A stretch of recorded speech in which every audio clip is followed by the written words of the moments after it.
पहाड़ के चट्टान से गिरने के बाद मुझे एक इमॉर्टल की बहुत सारी मिस्टीरियस ट्रेजर्स मिल गई थी।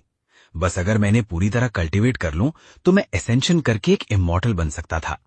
लेकिन मुझे बिल्कुल भी खुशी नहीं हो रही थी, क्योंकि अभी मैं सिर्फ बुरी तरह इंजर्ड ही नहीं था, बल्कि भूख से मरने वाला भी था। चाहे मेरे पास कितनी भी मिस्टीरियस ट्रेजर्स क्यों ना हो, अगर मैं उनका फायदा ही ना उठा पाऊं तो सब बेकार था। जब मैं सोच रहा था कि खुद को कैसे बचाया जाए, तभी गार्डन में लगे फूल अचानक इंसानी आवाज में बोलने लगे, अरे उधर जो छोटे लड़के हो, स्टोन प्लेटफॉर्म पर एक गोल्डन जेड बॉटल रखी है, उसके अंदर की मेडिसिनल पिल तुम खा सकते हो। अचानक आई आवाज से मैं बुरी तरह चौंक गया, लेकिन जैसे ही मुझे खाने की बात पता चली, मेरे पास ज्यादा सोचने की भी एनर्जी नहीं थी। मैं उसकी बात मानकर गोल्डन जेड बॉटल ढूंढने लगा। बॉटल खोलते ही मेडिसिनल फ्रेग्रेंस सीधा मेरी नाक में घुस गई। सिर्फ उसकी खुशबू सूंघने से ही मुझे लगा जैसे मेरी भूख आधी गायब हो गई हो। उसके बाद मैंने एक पिल निकाली और पूरी की पूरी निगल ली। सिर्फ 1 मिनट के अंदर ही एक वार्म एनर्जी तेजी से मेरे 5 ऑर्गन्स और 6 बाउल्स में फैल गई। ना सिर्फ मेरी भूख पूरी तरह गायब हो गई, बल्कि मैं क्लियरली महसूस कर सकता था कि मेरी मेंटल एनर्जी भी काफी रिकवर हो चुकी थी। ये कैसी मिरेक्युलस स्पिरिट पिल है, इतनी पावरफुल है। इसके अलावा तुम शायद लेजेंडरी फ्लावर डीमन हो, ये भी कहा जा सकता है। मैंने देखा कि तुम भूख से मरने वाले हो। ये फास्टिंग पिल है। एक पिल खाने के बाद तुम 10 दिन तक बिना कुछ खाए भी बिल्कुल भूखे महसूस नहीं करोगे। ये सुनकर मेरा दिल खुशी से झूम उठा। मैंने चुपके से पूरी जेड बॉटल अपनी गोद में छुपा ली और फिर बाकी 3 बॉटल्स की तरफ इशारा किया। तो ये बाकी वाली क्या है? ये कुछ बॉडी स्ट्रेंथनिंग और फाउंडेशन बिल्डिंग मेडिसिन हैं। साथ ही इंटरनल और एक्सटर्नल इंजरीज को हील करने वाली पिल्स भी हैं, लेकिन इनमें ज्यादा पिल्स नहीं बची हैं। कौन सी वाली एक्सटर्नल इंजरीज को हील करती है? जैसे ही मुझे पता चला कि यहां इंजरी हील करने वाली मेडिसिनल पिल है, मेरी आंखें तुरंत चमक उठी। वो ग्रीन जेड बॉटल वाली। ये सुनते ही मैं तुरंत आगे बढ़ा और बॉटल ढूंढने लगा। मैंने एक एमरल्ड ग्रीन पिल निकाली और उसे सीधा निगल लिया। कुछ देर बाद मुझे अपनी कमर से एक वार्म करंट ऊपर की तरफ जाता हुआ महसूस हुआ। मेरी इंजरी! मैं एक्साइटमेंट से भर गया और स्टोन प्लेटफॉर्म पर रखी उन सारी चीजों को जलती हुई आंखों से देखने लगा। ये तो बहुत ही अमेजिंग है। क्योंकि तुम्हारी किस्मत तुम्हें इस केव अबोर्ड तक ले आई है, इसलिए अब से ये सारी चीजें तुम्हारी हैं। स्टोन प्लेटफॉर्म पर रखी 3 एंशिएंट बुक्स में से 2 इमॉर्टल कल्टीवेशन टेक्निक्स हैं, और ये ब्लैक स्क्रोल एक ट्रेजर मैप है। अगर तुम इंटरेस्टेड हो तो तुम इसमें लिखी इमॉर्टल कल्टीवेशन टेक्निक सीयुआन आर्ट कल्टीवेट कर सकते हो। सीयुआन आर्ट, मुझे ये नाम थोड़ा कंफ्यूजिंग लगा, लेकिन इमॉर्टल कल्टीवेशन के 2 शब्दों का मतलब मैं थोड़ा बहुत समझ गया था। मुझे याद आया कि बचपन में मैंने कभी दादाजी को कहते सुना था कि इस दुनिया में इमॉर्टल्स होते हैं जो आसमान में उड़ सकते हैं, जमीन के अंदर तक जा सकते हैं, और उनके लिए कुछ भी इम्पॉसिबल नहीं होता। मैं पढ़ना नहीं सकता था, लेकिन बचपन से ही काफी इंटेलिजेंट था, इसलिए मैंने केव के अंदर पड़े स्केलेटन की तरफ इशारा किया। क्या ये आदमी एक इमॉर्टल था? अभी इसे इमॉर्टल नहीं कहा जा सकता, यह सिर्फ एक कल्टीवेटर था, लेकिन ये सारी मेडिसिनल पिल्स इसी ने रिफाइन की थी। अगर तुम भी एक कल्टीवेटर बन सकते हो तो तुम भी इसकी तरह ऐसी मेडिसिनल पिल्स रिफाइन कर सकते हो। क्या तुम कल्टीवेटर बनना चाहते हो? उसकी आवाज अचानक सॉफ्ट हो गई, जैसे वो मुझे बहला फुसलाकर कन्विंस कर रही हो। ये सुनकर मैं अंदर से बहुत एक्साइटेड हो गया। मुझे महसूस हुआ कि मेरा दिल नॉर्मल से काफी तेज धड़क रहा है। अगर मैं एक कल्टीवेटर बन गया तो क्या दादाजी की मौत का बदला नहीं ले पाऊंगा, और फ्यूचर में कोई मुझे बुली भी नहीं कर पाएगा? ये सोचते ही मैंने जल्दी से पूछा, तो मुझे क्या करना होगा? मैं तुम्हें सिखाऊंगी, तुम बस मेरी बात फॉलो करना। मेरी हां सुनते ही उसकी आवाज में हल्की सी एक्साइटमेंट आ गई। सीयुआन आर्ट को यहां लेकर आओ, मैं तुम्हें कल्टीवेशन करना सिखाऊंगी। लेकिन मैं पढ़ना नहीं सकता, मैंने अपना सिर खुजाते हुए थोड़ा शर्मिंदगी से कहा। पढ़ना नहीं आता तो थोड़ी प्रॉब्लम होगी, लेकिन कोई बड़ी दिक्कत नहीं है। तुम वो 3 एंशिएंट बुक्स यहां लेकर आओ। मैंने उसकी बात मानी। मैं आगे बढ़ा और तीनों एंशिएंट बुक्स नीचे लेकर आया। फिर मैंने उन्हें एक एक करके गार्डन के सामने खोल दिया। अपने राइट साइड वाली पहली बुक उठाओ, ये सीयुआन आर्ट है। इसमें डायग्राम्स बने हुए हैं। मैं तुम्हें लिखे हुए वर्ड्स का मीनिंग समझाऊंगी। बस मेरी बात फॉलो करना और डायग्राम्स को देखते हुए कल्टीवेशन करना। मैंने कंफ्यूज्ड होते हुए उसकी बात फॉलो की और क्रॉस लेग्ड बैठ गया। सिर्फ अपने बॉडी के मेरिडियंस और एक्यू पॉइंट्स को पहचानने में ही मुझे कई दिन लग गए। उसके बाद कॉम्प्लिकेटेड और मिस्टीरियस कल्टीवेशन मेथड ने मुझे और भी कंफ्यूज कर दिया। मैं पढ़ना नहीं जानता था और मैंने कभी 8 एक्स्ट्रा ऑर्डिनरी मेरिडियंस जैसी चीजों के बारे में भी नहीं सुना था। इस वजह से मैं एक्साइटेड तो था, लेकिन ज्यादातर मुझे ये सब बहुत गहरा, कंफ्यूजिंग और समझने में एक्सट्रीमली डिफिकल्ट लग रहा था। ऐसे ही 7 दिन और बीत गए। एक और फास्टिंग पिल खाने के बाद फ्लावर डीमन ने थोड़ी चिंता भरी आवाज में पूछा, अब कैसा लग रहा है? क्या तुमने डांटियन में एनर्जी का फ्लो महसूस किया? मैंने हेल्पलेसली अपना सिर हिला दिया, अभी तक नहीं। फ्लावर डीमन, क्या तुम्हें लगता है कि मैं बहुत स्टूपिड हूं? इस वक्त मुझे थोड़ी शर्मिंदगी महसूस हो रही थी। मुझे लग रहा था कि पिछले कई दिनों से इतनी मेहनत करके मुझे सिखाने के बाद भी मैं उसकी सारी मेहनत वेस्ट कर रहा था। फ्लावर डीमन ने भी हेल्पलेसली साय किया। फिर अचानक उसने पूछा, देखो, फास्टिंग पिल्स में अब कितनी पिल्स बची हैं? मैंने सारी पिल्स निकाल कर गिनी। टोटल 6 पिल्स बची हैं। 6 पिल्स प्लस जो एक पिल तुमने अभी खाई है, इसका मतलब तुम्हारे पास यहां ज्यादा से ज्यादा सिर्फ लगभग 70 दिन और हैं।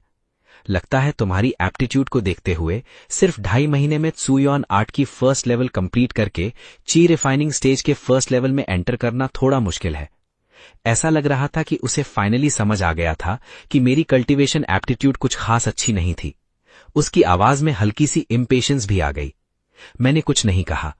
पता नहीं क्यों, लेकिन उस मोमेंट पर अचानक मेरी सारी टेंशन खत्म हो गई। मेरे अंदर सिर्फ अपनी किस्मत के लिए एक कोल्ड इंडिफरेंस और नमनेस बच गई थी। और उसी वक्त मेरे दिल में एक ऐसी पावरफुल फीलिंग पैदा हुई जो मैंने पहले कभी महसूस नहीं की थी। आसमान की नाइंसाफी के खिलाफ गहरी नफरत। स्टोन चेंबर पूरी तरह खामोशी में डूब गया और मैंने भी और कुछ नहीं कहा। काफी देर बीतने के बाद फाइनली फ्लावर डीमन ने आवाज लगाई, मेरे बॉडी पर एक फ्रूट लगा हुआ है, तुम उसे तोड़ लो, लेकिन याद रखना सिर्फ एक ही फ्रूट तोड़ना। अगर तुमने दूसरा फ्रूट खा लिया तो तुम्हारी करंट एप्टीट्यूड के हिसाब से तुम्हारा बॉडी फट जाएगा और तुम मर जाओगे। उसकी आवाज में दर्द और फ्रूट को देने की अनविलिंगनेस क्लियरली महसूस हो रही थी। साथ ही उसमें थोड़ी हेल्पलेसनेस भी थी। मैंने बिना किसी डाउट के उसकी बात मान ली। फिर मैंने सबसे ऊपर वाला फ्रूट तोड़ा और उसे निगल लिया। शुरू में मुझे कुछ खास महसूस नहीं हुआ, लेकिन अगले ही पल मेरी बॉडी के अंदर से एक एक्सट्रीमली अनबेरेबल पेन फैलने लगा। मैं जोर से चीखा और सीधा जमीन पर गिर पड़ा। मुझे महसूस हुआ जैसे मेरी बॉडी की हर एक ब्लड वेसल खिंचकर फटने वाली हो। मेरी आंखों के सामने बार बार अंधेरा छा रहा था और मैं कई बार बेहोश होने वाला था। लेकिन मैंने दांत भींच लिए और अपनी कॉन्शियसनेस की एक छोटी सी किरण को किसी भी तरह बनाए रखा। 1 घंटे के बाद आखिरकार वो अनबेरेबल पेन धीरे धीरे कम होने लगा। मैं भी धीरे धीरे होश में आने लगा। जब मेरी बॉडी के अंदर से एक एक्सट्रीमली कंफर्टेबल फीलिंग फैली, तब मैंने नोटिस किया कि मेरी स्किन के ऊपर ब्लैक कलर की गंदगी की एक लेयर जम गई थी। छोटे लड़के, अंदर की तरफ आगे बढ़ो, वहां एक अंडरग्राउंड रिवर है, जाकर थोड़ा नहा लो। मुझे सक्सेसफुली इस ऑर्डियल से गुजरते देख फ्लावर डीमन भी थोड़ी रिलीव्ड हुई। मैंने उसकी बात मान ली और पानी की आवाज की डायरेक्शन में चल पड़ा। इस वक्त मेरा दिमाग बिल्कुल क्लियर था और मुझे सब कुछ बहुत मिराक्युलस लग रहा था। मुझे अंडरग्राउंड रिवर का एक सूटेबल सेक्शन मिल गया। मैं उसमें कूद पड़ा और कुछ देर तक नहाता रहा। तब मुझे पता चला कि पहले यांग हू की मार से मेरे बॉडी पर जो ब्रूजेज आए थे वो भी काफी हद तक ठीक हो चुके थे। मेरा दिल फ्लावर डीमन के लिए ग्रैटिट्यूड से भर गया। अच्छे से नहाने के बाद मैंने स्पेशली अपने फटे हुए कपड़े भी धो लिए। उसके बाद मैंने वही गीले कपड़े दोबारा पहन लिए और फ्लावर डीमन के सामने वापस आ गया। अब कल्टीवेशन कंटिन्यू करो, आगे तुम्हें पहले से बहुत ज्यादा इजी लगने लगेगा, फ्लावर डीमन ने कॉन्फिडेंस से कहा। और वैसा ही हुआ। उसके बाद त्सुयोन आर्ट को कल्टीवेट करना मुझे सच में पहले से बहुत ज्यादा इजी लगने लगा। 2 महीने की हार्ड कल्टीवेशन के बाद जब फास्टिंग पिल की सिर्फ आखिरी पिल बची थी, तब आखिरकार मैंने त्सुयोन आर्ट का फर्स्ट लेवल सक्सेसफुली कल्टीवेट कर लिया। मैं एक्साइटमेंट से भर गया। मैं तुरंत फ्लावर डीमन को ये गुड न्यूज बताने वाला था, तभी अचानक गार्डन के अंदर से एक ग्रीन कलर का लाइट ऑर्ब बाहर उड़ता हुआ आया। मेरी आंखों के सामने सब कुछ ब्लर हो गया। मैं कुछ बोल भी नहीं पाया था कि वो ग्रीन लाइट ऑर्ब सीधा मेरी आईब्रोज के बीच घुस गया। वूश! मुझे अपनी आईब्रोज के बीच एक शार्प पेन महसूस हुआ। उसके बाद मैं एक एक्सट्रीमली स्ट्रेंज ड्रीम में चला गया। ड्रीम के अंदर मैं एक फिस्ट साइज का ब्लैक लाइट ऑर्ब में ट्रांसफॉर्म हो गया था और एक मिस्टीरियस हेजी वर्ल्ड में फ्रीली फ्लाई कर रहा था। अचानक एक ग्रीन लाइट ऑर्ब बहुत अग्रेसिवली मेरी तरफ आ गया। वो मुझसे कई गुना बड़ा था, लेकिन उसकी लाइट बहुत डिम थी। जैसे ही उसने मेरे ब्लैक लाइट ऑर्ब वाले फॉर्म को देखा, वो एक पल के लिए स्टन्ड हो गया। ऐसा लगा जैसे वो डर गया हो, लेकिन बहुत जल्दी वो अग्रेसिवली मेरी तरफ चार्ज करने लगा और मेरे ब्लैक लाइट ऑर्ब वाले फॉर्म को काटना शुरू कर दिया। मैं भी वीक नहीं पड़ा, मैं भी उस पर टूट पड़ा और उसे काटना शुरू कर दिया। भले ही उसका बॉडी मुझसे बड़ा था और उसने जल्दी ही मुझे कंप्लीटली सराउंड कर लिया था, लेकिन मेरे ब्लैक लाइट ऑर्ब वाले फॉर्म की फेरोसिटी उससे कई गुना ज्यादा थी। कुछ वक्त तक दोनों में से कोई भी दूसरे को कुछ नहीं कर पा रहा था। जैसे जैसे टाइम बीतता गया, मेरा ब्लैक लाइट ऑर्ब वाला फॉर्म और भी फेरोशियस होता गया। धीरे धीरे मैंने अपर हैंड लेना शुरू कर दिया। ग्रीन लाइट ऑर्ब को सिचुएशन बहुत गलत लगने लगी, लेकिन वो क्लियरली गिव अप करने को रेडी नहीं था, इसलिए वो मेरे साथ और भी फियर्सली फाइट करता रहा। लेकिन जैसे ही मैंने ग्रीन लाइट ऑर्ब का लगभग एक हिस्सा निगल लिया, मेरा फॉर्म और भी ज्यादा पावरफुल और फेरोशियस हो गया। ग्रीन लाइट ऑर्ब को फाइनली समझ आ गया कि वो मेरा ओपोनेंट नहीं था, इसलिए वो तुरंत बाहर की तरफ भागने लगा। उस वक्त मेरे दिमाग में सिर्फ एक ही थॉट था, चाहे कुछ भी हो, मुझे इसे भागने नहीं देना है। मेरी इस इंटेंस डिजायर के साथ ही ये हेजी वर्ल्ड अचानक बदल गया। एक मिस्टीरियस और हेजी नेट लाइक लाइट ने उस ग्रीन लाइट ऑर्ब को कंप्लीटली ट्रैप कर लिया। मैंने एक सेकंड भी वेस्ट नहीं किया और तुरंत उस ग्रीन लाइट ऑर्ब को पूरी तरह निगल गया। पता नहीं कितना वक्त बीत गया। अचानक मैं झटके से हिला और धीरे धीरे अपनी आंखें खोली। मुझे अपना बॉडी एक्सट्रीमली टायर्ड और वीक महसूस हो रहा था। खासकर मेरा दिमाग बहुत ज्यादा कंफ्यूज था। थोड़ी देर बाद वो सारे स्कैटर्ड इमेजेस धीरे धीरे गायब हो गए और मैं फाइनली कंप्लीटली कॉन्शियस हो गया। मुझे याद आया कि बेहोश होने से पहले गार्डन से एक ग्रीन लाइट ऑर्ब निकला था। फिर मुझे उस स्ट्रेंज हेजी वर्ल्ड में उस लाइट ऑर्ब के साथ काटने और एक दूसरे को निगलने का सीन भी याद आया। भले ही मैं समझ नहीं पा रहा था कि एक्चुअली हुआ क्या था, लेकिन एक बात बिल्कुल क्लियर थी, वो ग्रीन लाइट ऑर्ब मेरे लिए बिल्कुल अच्छे इंटेंशंस लेकर नहीं आया था। उसके अंदर फ्लावर डीमन के खिलाफ कोई हिडन स्कीम जरूर थी।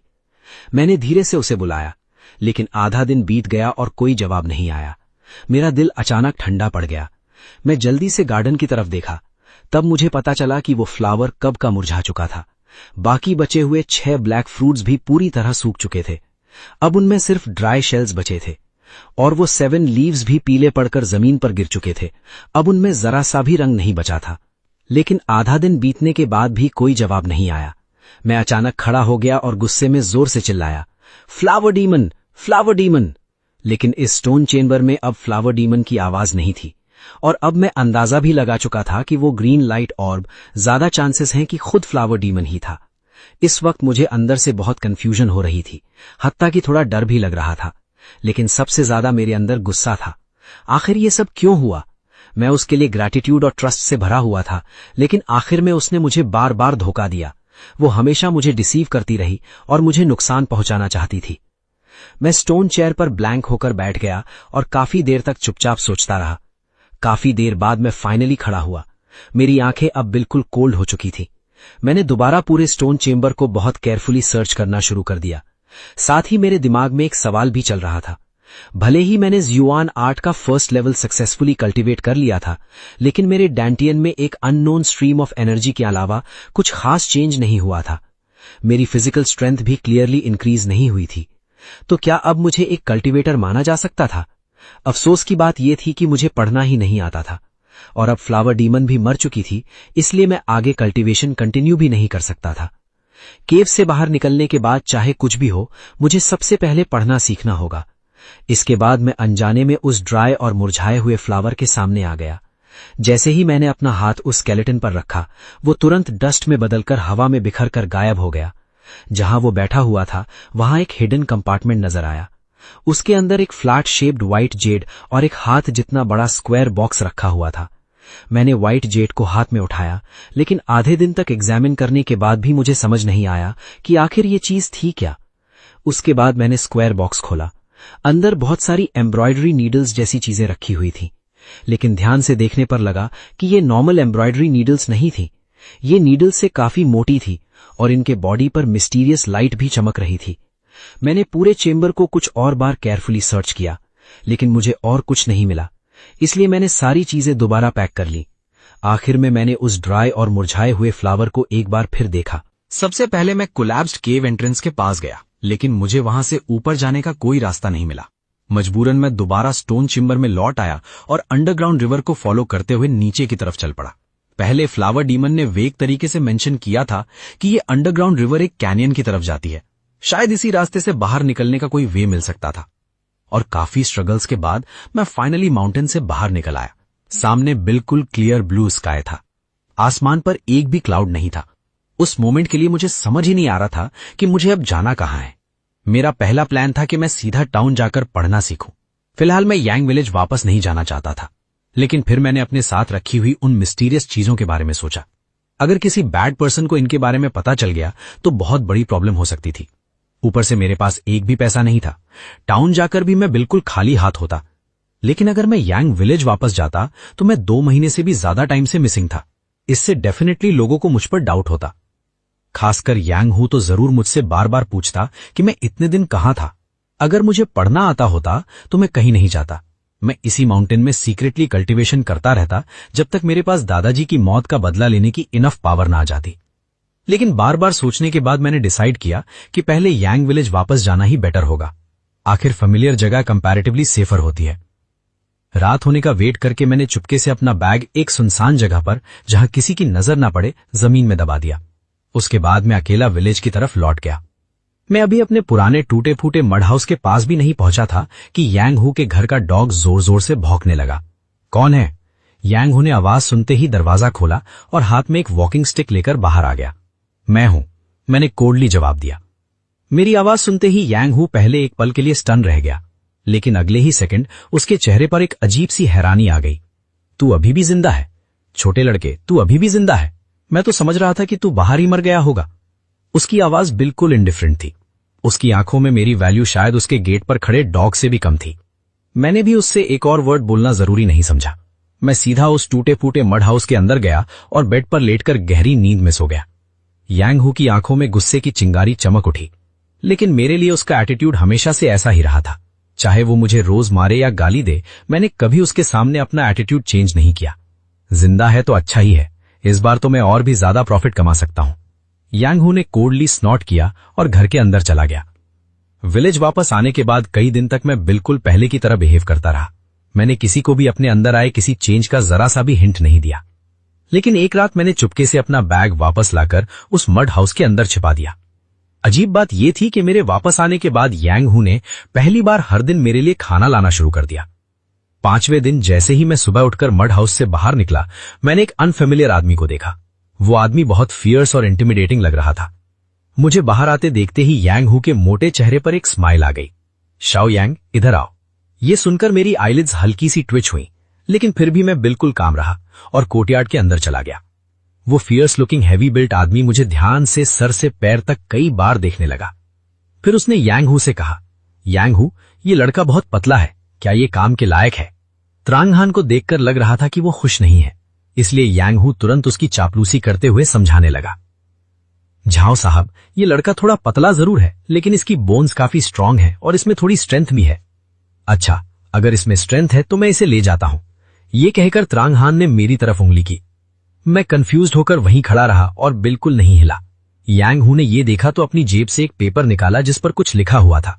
वो फेक स्माइल देते हुए बोला, शाओ यांग, ये लिम काउंटी से आए झाओ फोरमैन है। ये हमारे विलेज से वर्कर्स हायर करने आए हैं। मैंने तुम्हारे लिए एक सीट अरेंज कर दी है। मैं ऑलरेडी तुम्हारी तरफ से झाओ फोरमैन के साथ लेबर कॉन्ट्रैक्ट साइन कर चुका हूं। अब तुम इनके साथ चले जाओ। आगे तुम्हारे पास एक प्रॉपर जॉब होगी।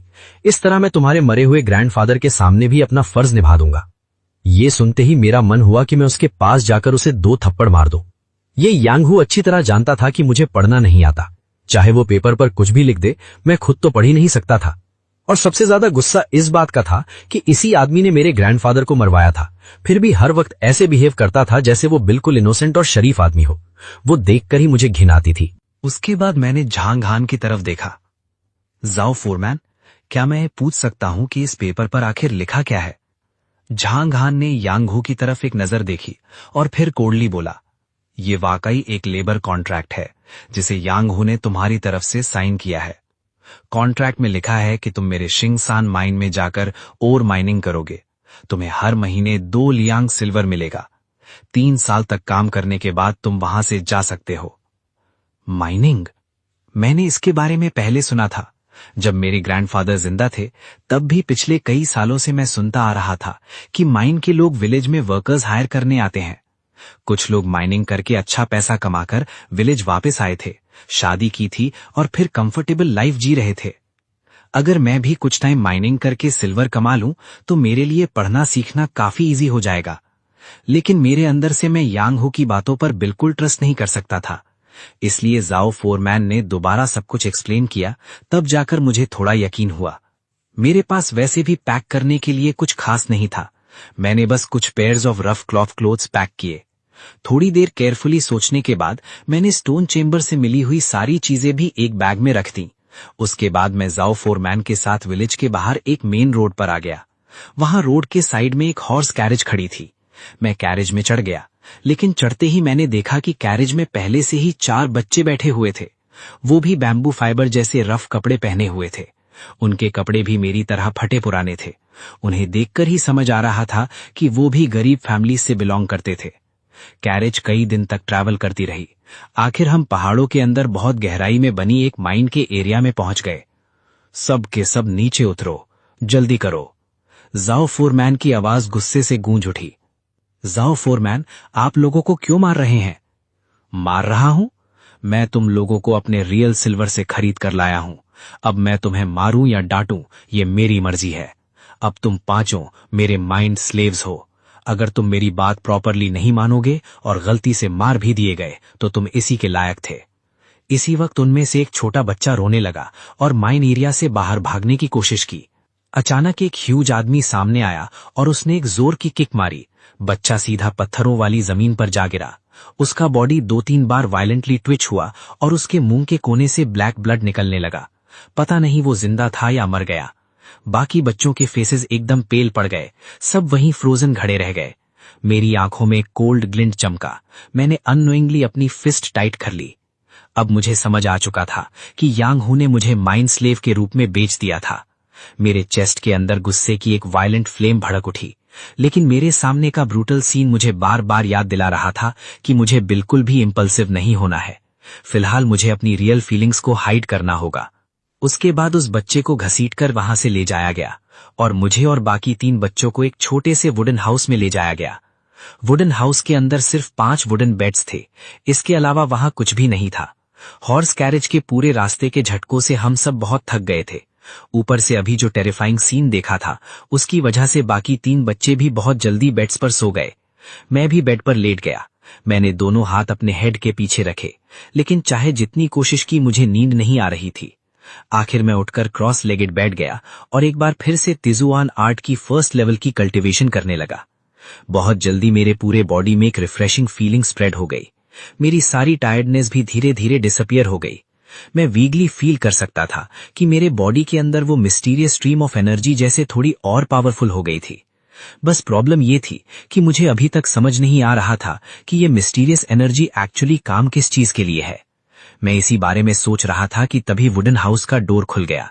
एक यंग मैन अंदर आया। उसका फेस पेल और बॉडी एक्सट्रीमली थिन था। अब और मत सो, सब लोग जल्दी उठो और मेरे साथ टूल्स लेने चलो। यंग मैन ने रफली सबको बेड से खींचकर उठा दिया। जब किसी का ध्यान मेरी तरफ नहीं था, मैंने सीक्रेटली अपना बैग वुडन बेड के नीचे छुपा दिया। उसके बाद हम सब उस यंग मैन के साथ एक स्टोन हाउस की तरफ चले गए। स्टोन हाउस के अंदर एक वीक लुकिंग ओल्ड मैन बैठा हुआ था। यंग मैन ने ओल्ड मैन को रिस्पेक्टफुली ग्रीट किया। फिर उसने हम सबसे कहा, ये हमारे शिंगसान माइन के टूल्स मैनेजर ओल्ड वेई हैं। आगे अगर तुम्हारे टूल्स खराब हो जाएं और उन्हें रिपेयर या रिप्लेस करवाना हो तो ओल्ड वेई को ढूंढना। ये कहकर यंग मैन ने ओल्ड मैन से कहा, ओल्ड वेई, प्लीज इन सबको एक एक सेट ऑफ टूल्स दे दीजिए। सब मेरे साथ आओ। उसके बाद हम में से हर एक को एक क्रोबार, एक स्टोन हैमर और एक पिकैक्स दिया गया। ल्यूतुंग टूल्स उठाने काफी स्ट्रगल कर रहा था। होलाई और ट्रांको को कोई प्रॉब्लम नहीं हो रही थी। मुझे लगा था कि मुझे भी टूल्स उठाने में बहुत दिक्कत होगी, लेकिन अनएक्सपेक्टेडली मैंने उन्हें बहुत ईजिली उठा लिया। इसलिए मैंने जानबूझकर ऐसा प्रिटेंड किया जैसे मुझे बहुत ज्यादा मेहनत करनी पड़ रही हो। लेकिन अगले ही सेकंड ओल्ड वे की आंखों में एक अजीब सी चमक दिखाई दी। तुम्हारा नाम क्या है? यांग फैन। मेरे हाथ पैर अब बूढ़े और कमजोर हो चुके हैं और मेरी बॉडी भी ज्यादा स्ट्रांग नहीं है। ये लड़का यहीं रुककर मेरी मदद करेगा। ओल्ड वी ने खुद कह दिया था तो ऑब्वियसली कोई प्रॉब्लम नहीं थी। छोटे, तुम बहुत लकी हो, जल्दी से ओल्ड वे को थैंक यू बोलो। मुझे अभी भी समझ नहीं आ रहा था कि क्या हो रहा है, लेकिन मुझे वेगली समझ आ गया था कि शायद मुझे अब माइनिंग करने नहीं जाना पड़ेगा। इसलिए मैंने तुरंत उसकी तरह हाथ जोड़कर कहा, थैंक यू ओल्ड वी। उसके बाद यंग मैन होल आए और बाकी लोगों को लेकर वहां से चला गया। मैं वहीं खड़ा थोड़ा कंफ्यूज था कि अब मुझे क्या करना है। वहीं ओल्ड वी मुझे अजीब नजरों से देख रहा था। शाओयांग, मुझे लगा तुम्हारी स्ट्रेंथ बुरी नहीं है, इसलिए मैंने तुम्हें यहां रोक लिया। लेकिन मेरी जगह का काम भी बिल्कुल ईजी नहीं है। आज तुम्हारा पहला दिन है, पहले यहाँ के काम को समझ लो। ये तनसन माइंड के माइनिंग टूल्स के कुछ रूल्स हैं, इन्हें तुम्हें अच्छे से याद करना होगा। ये कहकर उसने मेरी तरफ एक छोटी सी बुक फेंकी। मैंने हाथ बढ़ाकर बुक पकड़ ली, साथ ही मेरे फेस पर थोड़ी ऑकवर्डनेस भी आ गई। वो ओल्ड वी, मुझे पढ़ना नहीं आता। पढ़ना नहीं आता? कोई बात नहीं, तुम बस यहां अपना काम प्रॉपरली करो, मैं धीरे धीरे तुम्हें पढ़ना सिखा सकता हूं। Thank you old Wei. रुको, अभी मुझे थैंक यू कहने की जल्दी मत करो। मैंने तुम्हें यहां रोका है, लेकिन मेरी एक कंडीशन भी है। कल से तुम्हें हर दिन 1 घंटे के अंदर पूरे माइन एरिया का 1 राउंड कंप्लीट करना होगा। अगर तुम राउंड कंप्लीट नहीं कर पाए तो उस दिन तुम्हें ब्रेकफास्ट और लंच दोनों नहीं मिलेगा। अगर तुम ये कंडीशन एक्सेप्ट कर सकते हो तो यहीं रहो, अगर एक्सेप्ट नहीं कर सकते तो वापस माइनिंग करने चले जाओ। मुझे समझ नहीं आ रहा था कि वो मुझसे ऐसी कंडीशन क्यों रख रहा है, लेकिन बचपन से ही मैं माउंट वांग लॉन्ग पर अक्सर हर्ब्स कलेक्ट करता था, इसलिए मुझे अपनी स्टैमिना पर काफी कॉन्फिडेंस था। और सबसे इंपॉर्टेंट बात, मैं ओल्ड वी से पढ़ना भी सीख सकता था। इसलिए थोड़ी देर सोचने के बाद मैंने तुरंत हाँ कर दी। उसके बाद ओल्ड वी ने मुझे कुछ और इंपॉर्टेंट रूल्स और मेरे रिस्पॉन्सिबिलिटी में आने वाले काम के बारे में बताया। फिर वो स्टोन हाउस के डोल के पास बैठ गया और आंखें आधी बंद कर ली। उस वक्त मेरे दिल में थोड़ी टेंशन होने लगी। मुझे डर था कि कहीं मेरे बेड के नीचे छुपाया हुआ बैग वापस आए हुए लोगों को मिल न जाए। इसलिए मैंने पूछा, ओल्ड वी, आगे से मैं कहाँ रहूंगा? ऑब्वियसली इसी स्टोन हाउस में, अंदर वाले रूम में एक बेड है, तुम बस उसे क्लीन कर लेना। जी ओल्ड वी। तो मैं अपना लगेज लेने जाता हूं। उसके बाद मैं अपना लगेज लेने गया और उसे क्विल्ट के नीचे छुपा दिया। तब जाकर मुझे थोड़ा सुकून मिला। अगले कुछ दिनों तक मैं ओल्ड वी की इंस्ट्रक्शंस को प्रॉपरली फॉलो करता रहा। हर दिन मैं माइन एरिया में रनिंग करता था। कुछ दिन बाद वो जाओ मिंग अचानक गुस्से में स्टोन हाउस के अंदर घुस आया। ओल्ड वी, ये क्या हो रहा है? ये लड़का मैंने अपने असली सिल्वर देकर खरीदा है। तुमने जितना सिल्वर दिया है मैं तुम्हें उतना ही वापस दे दूंगा। लोग तुमसे डरते होंगे, लेकिन मैं जाओ मिंग तुमसे बिल्कुल नहीं डरता। ओल्ड वी, ये क्या बात हुई? ये लड़का मैंने अपने असली सिल्वर देकर खरीदा है। तुमने जितना सिल्वर दिया है मैं तुम्हें उतना ही वापस दे दूंगा। वी जेंग, दूसरे लोग तुमसे डरते होंगे, लेकिन मैं जाओ मिंग तुमसे नहीं डरता। वू सेक्ट में मेरा ग्रैंडसन इनर सेक्ट का कोर डिसिप्लिन है और तुम सिर्फ एक आउटर सेक्ट एल्डर हो जिसे पनिशमेंट के तौर पर इस माइन एरिया में भेज दिया गया है। तुम मेरे माइंड स्लेव को मुझसे छीनना चाहते हो? बिल्कुल नहीं। जाओ मिंग, ये लड़का अब मेरे पास ही रहेगा। अगर तुम्हें प्रॉब्लम है तो अपनी ग्रैंडसन को बुलाओ और उसे मेरे पास भेजो। फिर देखते हैं कि एक क्रिमिनल आउटर सेक्ट एल्डर के पास कितनी अथॉरिटी है और तुम्हारे इनर सेक्ट डिसिप्लिन ग्रैंडसन के पास कितनी। जाओ मिंग को बिल्कुल एक्सपेक्ट नहीं था कि ओल्ड वी इतनी स्ट्रांगली उसका सामना करेगा। उसका फेस गुस्से से काफी अगली हो गया। अच्छा ठीक है, बस इंतजार करो। जाओ मिंग गुस्से में मुड़कर वहां से चला गया। हैंडली ने यह सब कुछ साइलेंटली देखा। ओल्ड वी, क्या मैंने आपके लिए कोई ट्रबल क्रिएट कर दी? ये जाओ मिंग बस अपने टैलेंटेड ग्रैंडसन के सपोर्ट पर अकड़ता है। मैं भले ही सेक्ट की पनिशमेंट के तौर पर यहां भेजा गया हूं, लेकिन इसका मतलब ये नहीं कि कोई भी डिसिप्लिन मुझे बुली कर सकता है। मैंने पहली बार किसी सेक्ट के बारे में सुना था। आउटर सेक्ट डिसिप्लिन, एल्डर, ये सब वर्ड्स मेरे लिए बिल्कुल नए और अनफेमिलियर थे, लेकिन मैंने ज्यादा क्वेश्चंस नहीं किए। मैं बस जल्दी से पढ़ना और ये सब चीजें समझना चाहता था। अगली सुबह सूरज निकलने से पहले ही मैं स्टोन हाउस से बाहर निकल गया और माउंटेन के अराउंड रनिंग करना स्टार्ट कर दिया। अपने सीक्रेट्स को कंप्लीटली सेफ रखने और किसी भी मिस्टेक को अवॉइड करने के लिए मैंने सुबह की रनिंग का मौका यूज किया। मैंने पहले ही 3 एंशिएंट बुक्स और स्क्रोल को माइन एरिया के बाहर कुछ हिडन माइनिंग केव्स में अलग अलग जगह छुपा दिया था। और इस वक्त मेरे हाथ में जो एंशिएंट बुक थी वो जियुआन आर्ट नहीं थी, बल्कि वो एक मोटी सी नोटबुक थी जिसका नाम था एल्केमी मिसलेनियस रिकॉर्ड्स। इस बुक में बहुत सारी रेयर मेडिसिनल हर्ब्स के नेम्स और उनके यूजेस लिखे हुए थे। इसके अलावा इसमें कुछ मेडिसिनल फॉर्मूलाज भी रिकॉर्डेड थे। साथ ही उन फॉर्मूलाज के अकॉर्डिंग पिल्स बनाने के मेथड्स और डिटेल स्टेप्स भी लिखे हुए थे।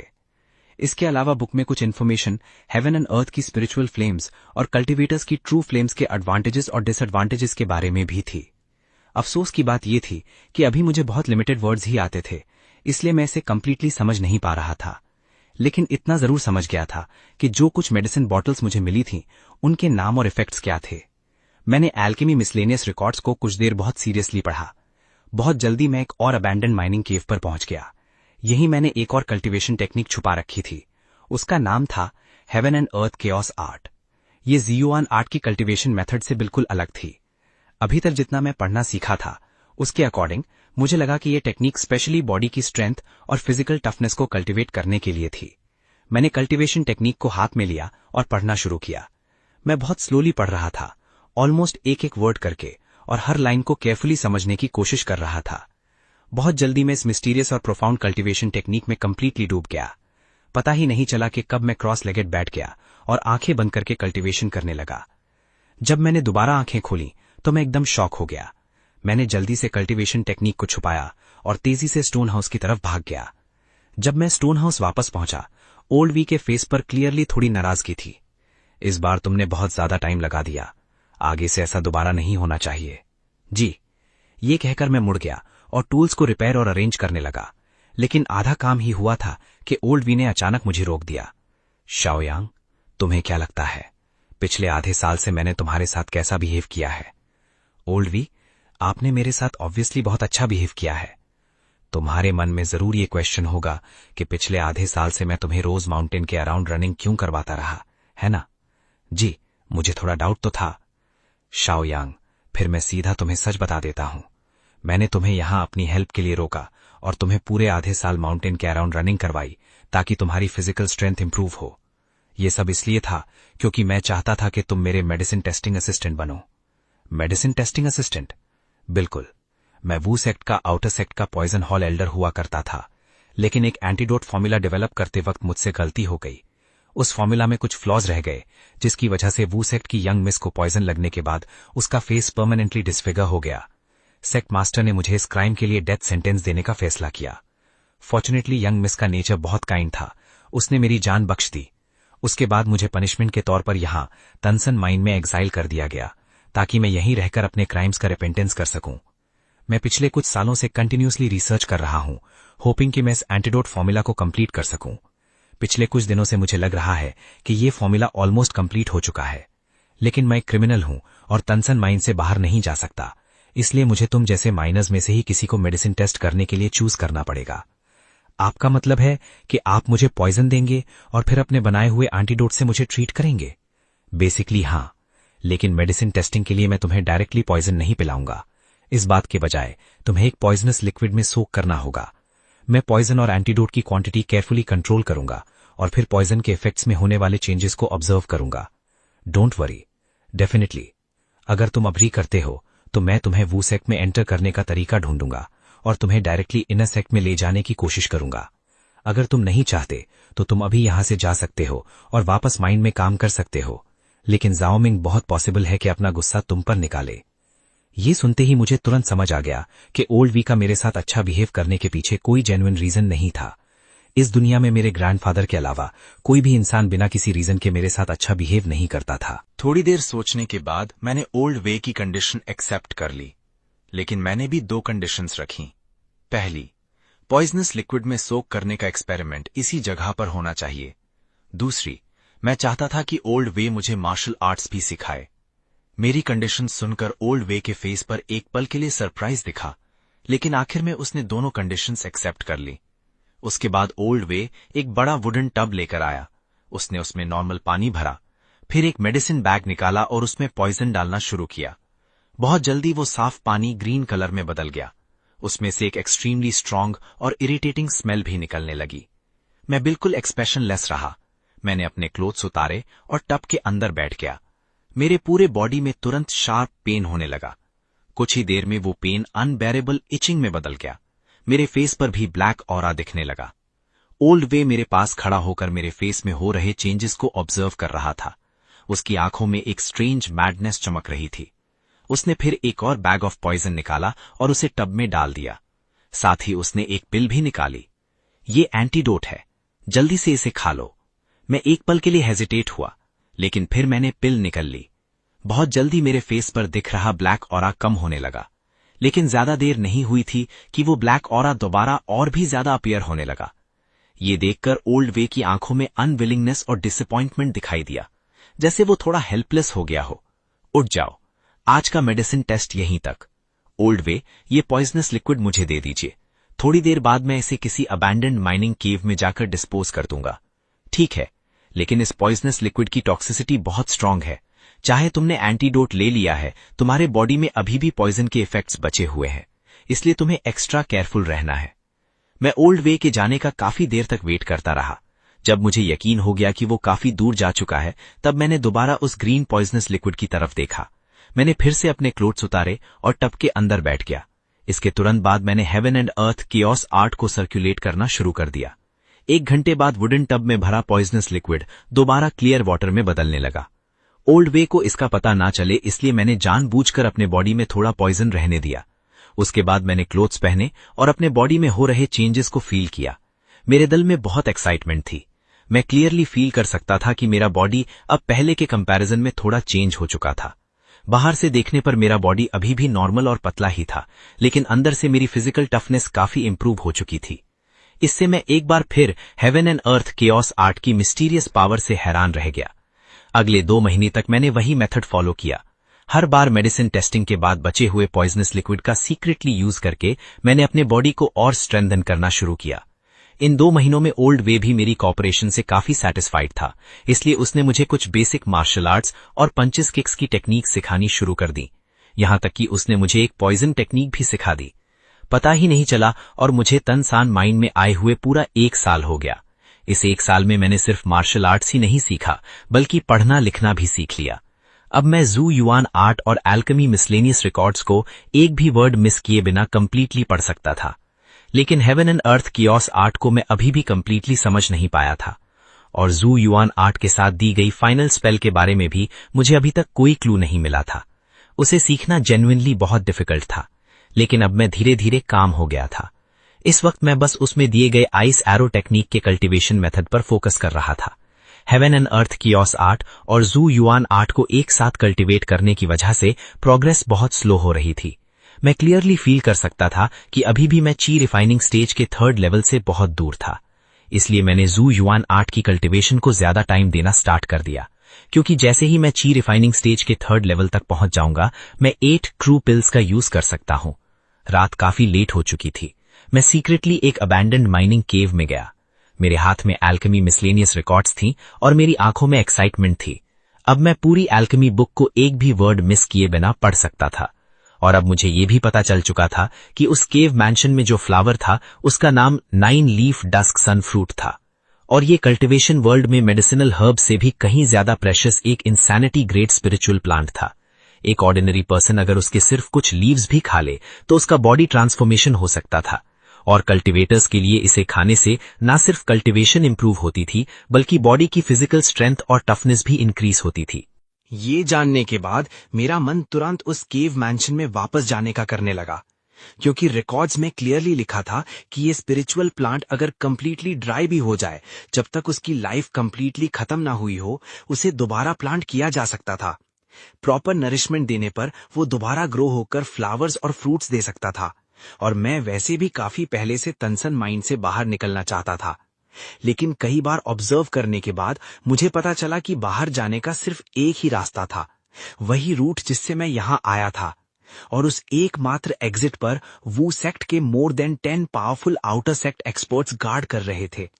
मेरी करंट ची रिफाइनिंग स्टेज लेवल 2 कल्टीवेशन के साथ मुझे बिल्कुल कॉन्फिडेंस नहीं था कि मैं उनसे बचकर बाहर निकल सकता हूं, इसलिए मुझे कोई और सोल्यूशन ढूंढना ही था। उसके बाद मैंने एक दूसरी हिडन स्टोन क्रेविस से व्हाइट जेड पेंडेंट और वो छोटी नीडल्स निकाला। मेरी कल्टीवेशन टेक्निक्स में या ब्लैक स्क्रोल में कहीं भी इस जेड पेंडेंट और उन छोटी नीडल्स के बारे में कोई इन्फॉर्मेशन नहीं थी। मुझे डाउट था कि ये छोटी नीडल्स शायद किसी टाइप के हिडन वेपन्स हैं, लेकिन अफसोस ओल्ड वेई मुझे अपनी हिडन वेपन टेक्निक सिखाने के लिए बिल्कुल रेडी नहीं था। उसका कहना था कि हिडन वेपन्स वू सेक्ट के मोस्ट प्रेशियस सीक्रेट ट्रेजर्स में से एक हैं, और इनर सेक्ट का मेंबर ना होने वाले किसी आउटसाइडर को ये टेक्निक सिखाई ही नहीं जा सकती। मैंने व्हाइट जेड पेंडेंट को बार बार केयरफुली एग्जामिन किया, यहां तक कि मेरे मन में इसे अपने दांतों से काटकर चेक करने का थॉट भी आया, लेकिन फिर भी मुझे कोई क्लू नहीं मिला। मैंने सोचा कि शायद इसे एक स्टोन से तोड़कर अंदर देखना चाहिए, लेकिन मुझे डर था कि अगर पेंडेंट टूट गया और बाद में मुझे रिग्रेट हुआ तो। आखिर में मेरे पास इसे केयरफुली हाइड करने के अलावा कोई ऑप्शन नहीं था। मैंने जेड पेंडेंट और स्मॉल नीडल्स को दोबारा छुपा दिया और स्टोन हाउस की तरफ जल्दी से चल पड़ा। लेकिन अभी मैं आधे रास्ते तक ही पहुंचा था कि मुझे दूर से शाउटिंग और फाइटिंग की आवाज सुनाई देने लगी। मैं तुरंत अलर्ट हो गया। मूनलाइट का एडवांटेज लेकर मैं सीक्रेटली उस डायरेक्शन में बढ़ा। जब मैं पास पहुंचा तो मैंने देखा कि ओल्ड वे एक ब्लू रोब्ड मास्क्ड मैन के साथ फाइट कर रहा है। ओल्ड वे क्लियरली डिसएडवांटेज में था और लग रहा था कि वो जल्दी हारने वाला है। तभी एक कोल्ड फ्लैश अचानक चमका। ओल्ड वे के मुंह से एक के बाद एक कोल्ड रेस शूट हुई और सीधा ब्लू रोब्ड मैन की आंखों की तरफ गई। एक सीरीज ऑफ स्पार्क्स निकली।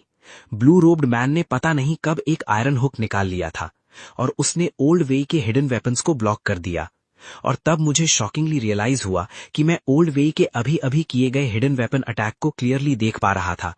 मेरे अंदर एक्साइटमेंट की एक वेव दौड़ गई। मैंने तुरंत अपने माइंड में ओल्ड वे के अभी अभी किए गए हिडन वेपन अटैक को रिपीट किया और उस मूवमेंट को मेमोराइज कर लिया।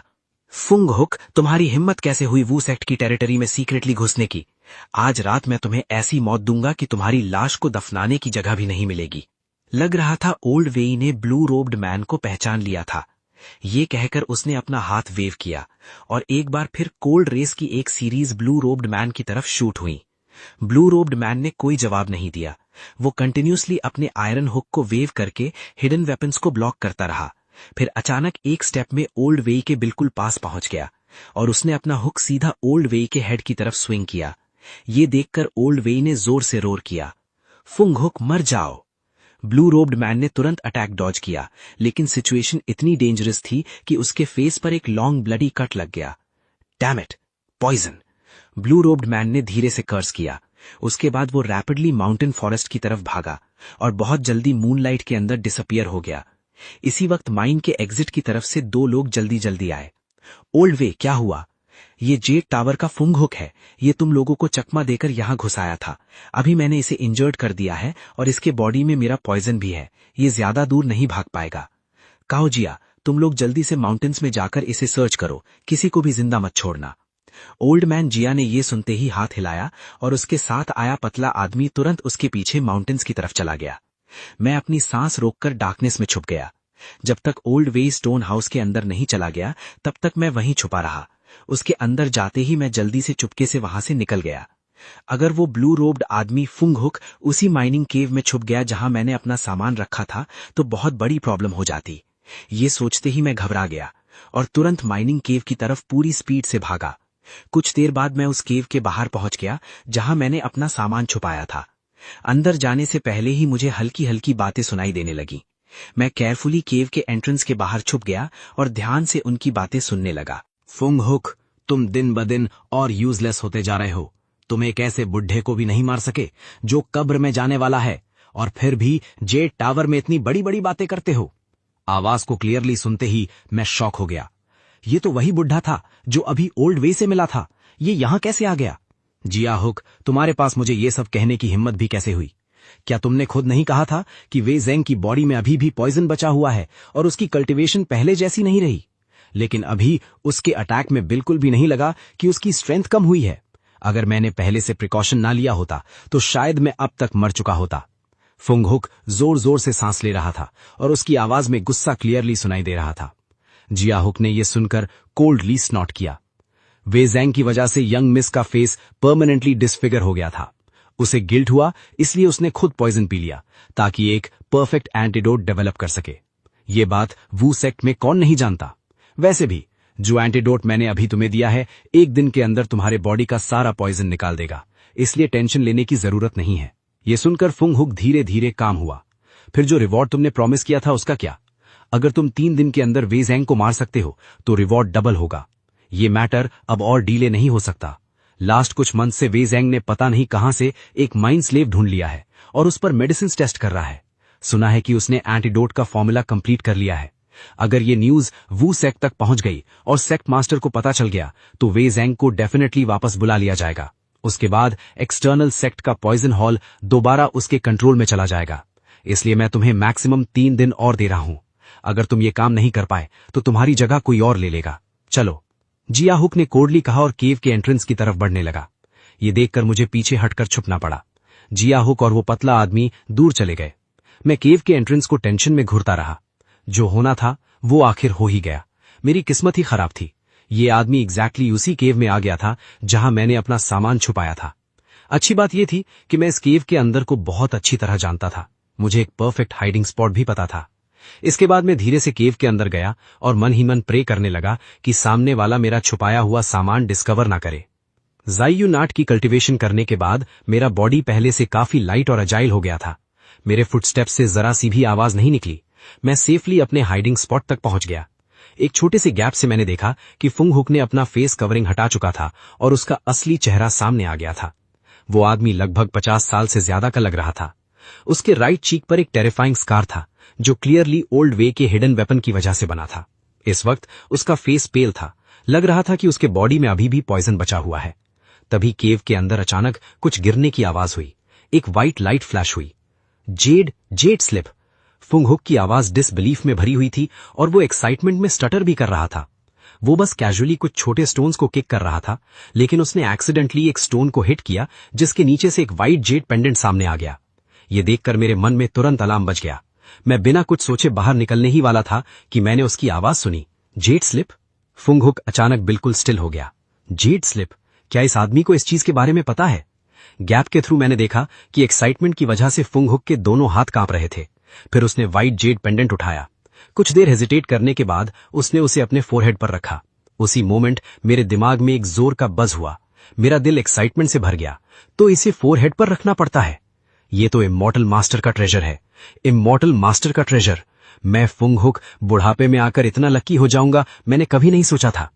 फुंग हुक कुछ देर तक पागलों की तरह हंसने लगा। फिर उसकी आंखों में आंसू भर आए। वो जेड स्लिप को हाथ में पकड़कर रोते हुए भी हंस रहा था। उसका रिएक्शन देखकर मैं कुछ पल के लिए कंफ्यूज रह गया, लेकिन मैं किसी भी हाल में इस ट्रेजर को उसके हाथ में नहीं जाने दे सकता था। चाहे वो कितना भी बड़ा मार्शल आर्ट्स एक्सपर्ट हो, मैं सीधा अटैक करके उससे ये चीज छीन लूंगा। मैंने तुरंत एक powerful black tiger steels the heart attack के साथ उस पर जोर से पंच मारा।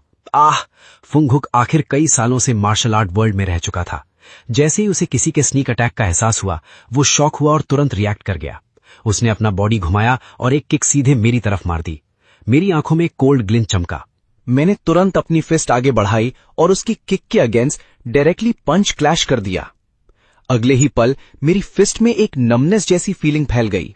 मैं तुरंत पीछे जंप किया और केयरफुली वो स्क्वायर बॉक्स निकाल लिया जो मैंने एक दूसरे स्टोन के अंदर छुपा कर रखा था। फॉन्ग हुक को पॉइजन लग चुका था। उसने एंटीडोट जरूर पिया था, लेकिन पॉइजन का कुछ इफेक्ट अभी भी उसके बॉडी में बाकी था। अब जैसे ही वो अपनी इनर एनर्जी यूज कर रहा था, पॉइजन का इफेक्ट और भी ज्यादा स्ट्रांग हो रहा था। तू कौन है? मैंने उसकी बात पर कोई ध्यान नहीं दिया। बस साइलेंटली बॉक्स खोला और उसके अंदर से छोटी नीडल्स का एक हैंडफुल निकाल लिया। पहले ओल्ड वी ने जिस तरह हिडन वेपन्स यूज किए थे, मैंने उसी टेक्निक को याद किया। फिर अपना हाथ घुमाया और सारी छोटी नीडल्स सीधा सामने थ्रो कर दी। फॉन्ग हुक मेरा फेस क्लियरली नहीं देख पा रहा था, लेकिन जैसे ही उसने अपना हाथ मूव होते देखा, उसने इंस्टिंक्टिवली अलर्ट होकर पीछे हटना शुरू कर दिया। Damn it! फॉन्ग हुक को अचानक अपने पैर में एक शार्प पेन फील हुआ, जैसे किसी चीज ने उसके पैर को जोर से पियर्स कर दिया हो। अब उसने दोबारा अपनी इनर एनर्जी यूज करने की हिम्मत नहीं की और सीधा केव के बाहर भागने लगा। लेकिन वो ज्यादा दूर नहीं भाग पाया। कुछ ही डिस्टेंस के बाद उसके दोनों पैर अचानक वीक पड़ गए और वो जोर से जमीन पर गिर पड़ा। उसके फोरहेड पर कोल्ड स्वेट भी आ गया। फॉन्ग हुक को अचानक गिरता देखकर मैंने तुरंत मौका नहीं छोड़ा और एक और हैंडफुल छोटी नीडल्स थ्रो कर दी। इस बार आधी से ज्यादा नीडल्स सीधा उसकी बैक में घुस गईं। उसके बाद मैंने एक छोटा सा स्टोन उठाया और पूरी स्ट्रेंथ से उसके बैक ऑफ द हेड पर दे मारा। थक! फॉन्ग हुक इसी तरह मेरे हाथों एक बेकार मौत मर गया। आखिर ये पहली बार था जब मैंने किसी इंसान को मारा था। मेरे स्टमक में अचानक सब कुछ उलट पुलट होने लगा। मुझे काफी देर तक खुद को नॉर्मल करने में लगा। जब मैं फाइनली काम हुआ, तब मैं आगे बढ़ा और जेड स्लिप उठाकर उसे अपने फोरहेड पर रख दिया। अगले ही मोमेंट काउंटलेस वर्ड्स और इंफॉर्मेशन मेरे दिमाग में फ्लड की तरह एंटर होने लगी। मुझे बार बार चक्कर आने लगे। एक्चुअली ये एक बहुत बड़ा अमाउंट ऑफ इंफॉर्मेशन था। मैं काफी देर तक वहीं खड़ा रहा, तब जाकर मुझे समझ आया कि ये जेड स्लिप असल में क्या थी। इसके अंदर एक मिस्टीरियस फॉर्मेशन छुपा हुआ था, जिसका नाम था ताइशवान गाइडिंग लाइट फॉर्मेशन, और वो स्क्वायर बॉक्स असल में एक हाई ग्रेड मैजिकल आर्टिफैक्ट था जिसका नाम था फ्लाइंग फायर मीटियोर। उसके अंदर जो छोटी नीडल्स थीं उन्हें फ्लाइंग फायर नीडल्स कहा जाता था। टोटल 360 नीडल्स थीं। जब इन फ्लाइंग फायर नीडल्स में मैजिकल एनर्जी इंजेक्ट की जाती थी तो ये ताइशवान गाइडिंग लाइट फॉर्मेशन बना सकती थीं। उसके बाद स्पिरिचुअल सेंस से इन्हें कंट्रोल करके एक एक्सट्रीमली पावरफुल ट्रैपिंग फॉर्मेशन और किलिंग फॉर्मेशन बनाया जा सकता था। मैंने पहले कभी फॉर्मेशंस या फॉर्मेशन आर्टिफैक्ट्स के बारे में नहीं सुना था, लेकिन जो इन्फॉर्मेशन मुझे अब पता चली थी उससे मुझे लगा कि ये मोस्टली कल्टिवेटर्स के वेपन्स थे, और मैं तो इन्हें पहले नॉर्मल हिडन वेपन समझकर यूज कर रहा था। अब सोचता हूं तो मुझे खुद पर हंसी आ रही थी। इसके अलावा जेड स्लिप से मुझे स्पिरिचुअल सेंस के बारे में भी पता चला। शायद ये वही स्पेशल मेंटल पावर थी जो मुझे फील होती थी और जो धीरे धीरे स्ट्रॉन्गर होती जा रही थी। लेकिन अनफॉर्चुनेटली अभी भी बहुत सारी चीजें थी जो मुझे समझ नहीं आई थी। अगर मैं किसी कल्टीवेशन सेक्ट में ऑफिशियली डिसाइपल बन पाता तो कितना अच्छा होता, लेकिन अभी मुझे सबसे पहले फ्लाइंग फायर नीडल्स को वापस कलेक्ट करना था, और उन्हें सर्च करने का मेथड भी बहुत सिंपल था, क्योंकि वो स्क्वायर बॉक्स भी एक अकम्पनिंग मैजिकल आर्टिफैक्ट था जिसका नाम था मीटियोर बॉक्स। बस उसमें मैजिकल एनर्जी इंजेक्ट करनी थी। जैसे ही मैंने ऐसा किया, मीटियोर बॉक्स तुरंत रेड लाइट से ग्लो करने लगा। उसके बाद माइंड के अंदर अलग अलग जगह scattered flying fire needles, including वो नीडल्स जो होंगटू के बॉडी में घुसी हुई थीं, ऑटोमेटिकली मीटियोर बॉक्स की तरफ फ्लाई करने लगी। मैंने तुरंत एक फ्लाइंग फायर नीडल निकाली, उसमें मैजिकल एनर्जी इंजेक्ट की। फिर ओल्ड वी की हिडन वेपन टेक्निक का यूज करके मैंने पूरी स्ट्रेंथ से नीडल थ्रो कर दी। बस एक ब्लैक फ्लैश दिखा। फ्लाइंग फायर नीडल डायरेक्टली एक हार्ड स्टोन वॉल में घुस गई और आंखों से गायब हो गई। Magical energy, techniques, magical artifacts, अब मुझे इन चीजों के बारे में थोड़ा थोड़ा समझ आने लगा था। मैं काफी देर तक साइलेंटली सोचता रहा। फिर मैंने मीटियोर बॉक्स का यूज करके फ्लाइंग फायर नीडल को वापस रिट्रीव कर लिया। उसके बाद मैंने ताइशवान गाइडिंग लाइट फॉर्मेशन क्रिएट करने की कोशिश की, लेकिन अनफॉर्चुनेटली मैं फेल हो गया। शायद मेरी करंट कल्टीवेशन बहुत लो थी। मेरा स्पिरिचुअल सेंस और मैजिकल एनर्जी दोनों ही बहुत वीक थे। ताइशवान गाइडिंग लाइट फॉर्मेशन के लिए मिनिमम 36 नीडल्स को एक साथ कंट्रोल करना जरूरी था, लेकिन मैं अभी इतनी नीडल्स को साइमल्टेनियसली कंट्रोल ही नहीं कर पा रहा था। लेकिन मुझे वेगली फील हो रहा था कि प्रॉब्लम सिर्फ मैजिकल एनर्जी और स्पिरिचुअल सेंस की नहीं थी। ऐसा लग रहा था जैसे किसी और चीज की कमी थी। मैं काफी देर तक सोचता रहा, लेकिन कोई क्लू नहीं मिला। जब समझ नहीं आ रहा था तो बेकार में टाइम वेस्ट करने का भी कोई मतलब नहीं था। वैसे भी आज रात का हार्वेस्ट ऑलरेडी बहुत बड़ा था, इतना कि मैं खुशी से पागल हो सकता था। अब मुझे फाइनली अपनी लो स्ट्रेंथ को लेकर टेंशन लेने की जरूरत नहीं थी। इसलिए मैंने अलग अलग माइनिंग केव्स में छुपाए हुए अपने सारे बिलोंगिंग्स वापस कलेक्ट कर लिए। ये सब काम करते करते ऑलमोस्ट सुबह होने वाली थी। आज जो कुछ हुआ था उसके बारे में मैंने फिलहाल ओल्ड वई को कुछ ना बताने का डिसीजन लिया। बस कुछ और टाइम कल्टीवेशन करूंगा। जैसे ही मेरी कल्टीवेशन ची रिफाइनिंग स्टेज लेवल 3 में एंटर करेगी, मैं चाहे जो भी हो इस जगह से चला जाऊंगा। और ओल्ड वई, उसका मेरे प्रति कभी भी कोई प्योर इंटेंशन नहीं था। हाँ, उसने मेरी कुछ हेल्प जरूर की थी, लेकिन उसके लिए पॉइजन टेस्टिंग में अग्री करके मैंने भी उसका वो फेवर रीपे कर दिया था। अगर मेरे पास क्लियर हार्ट पिल नहीं होती तो पॉइजन टेस्टिंग के बाद बचा हुआ पॉइजनस लिक्विड मेरी बॉडी को कब का डिस्ट्रॉय कर चुका होता। लेकिन कोइंसिडेंसली मैं heaven and earth chaos art cultivate कर रहा था, इसलिए पॉइजन टेस्टिंग के बाद बचा हुआ पॉइजनस लिक्विड मेरी बॉडी के लिए एक्चुअली यूजफुल बन गया। मैं उस पॉइजन को एब्जॉर्ब करके अपनी फिजिकल बॉडी को टेम्पर कर सकता था। इस तरह एक डिजास्टर के अंदर भी मुझे एक ब्लेसिंग मिल गई थी। उसके बाद भी सब कुछ पहले की तरह चलता रहा।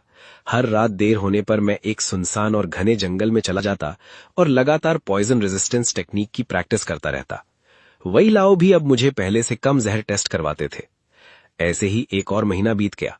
वही लाओ ने कहा कि पॉइजन टेस्टिंग अब खत्म हो चुकी है, लेकिन पॉइजन टेस्टिंग खत्म होने के सिर्फ दूसरे ही दिन की रात वही लाओ पर एक बार फिर किसी अनजान शख्स ने जानलेवा हमला कर दिया।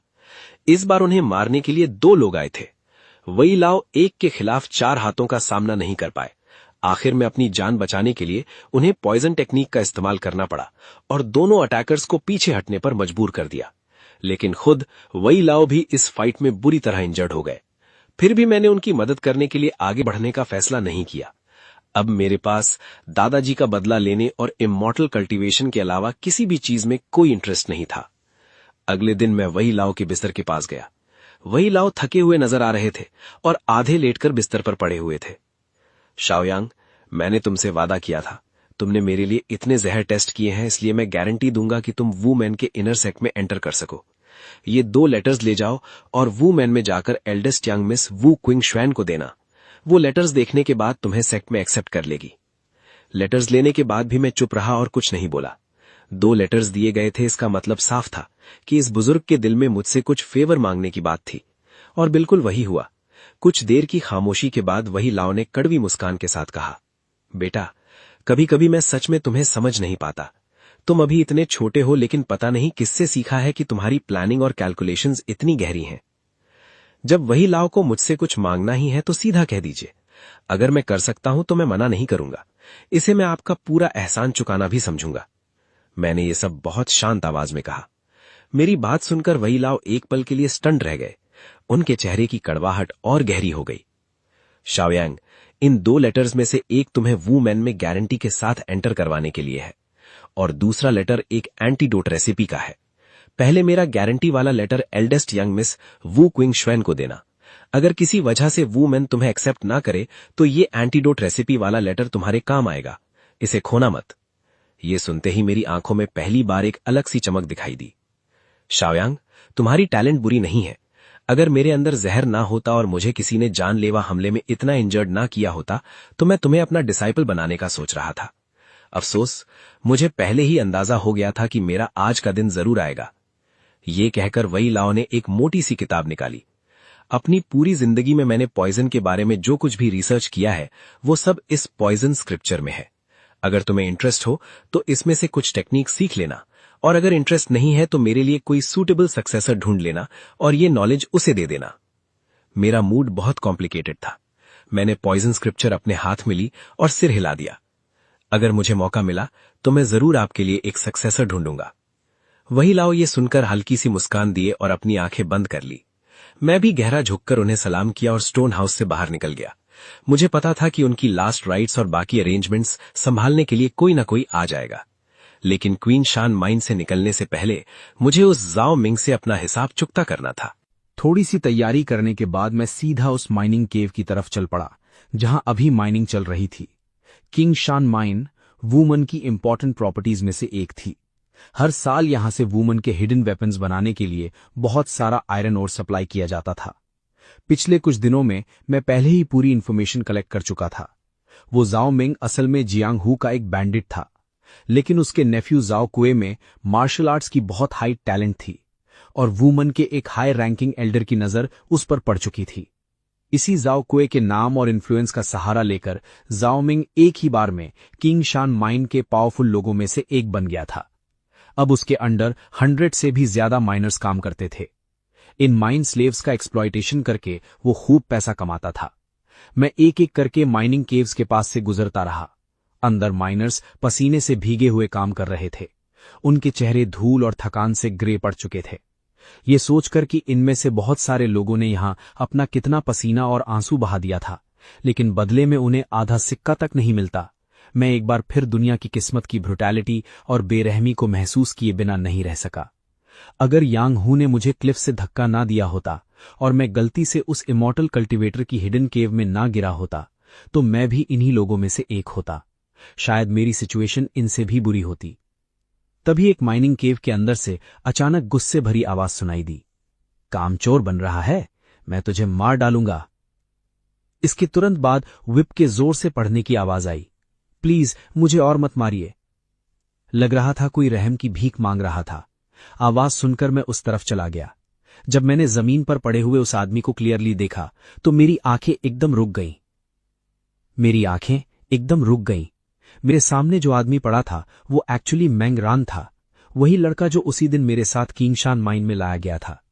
मुझे क्लियरली याद था कि उस दिन उसने भागने की कोशिश की थी, लेकिन रिजल्ट ये हुआ था कि एक ताकतवर आदमी ने उसके पेट में जोर से लात मारी थी। उसके मुंह से खून निकल आया था और किसी को पता नहीं था कि वो जिंदा भी है या नहीं।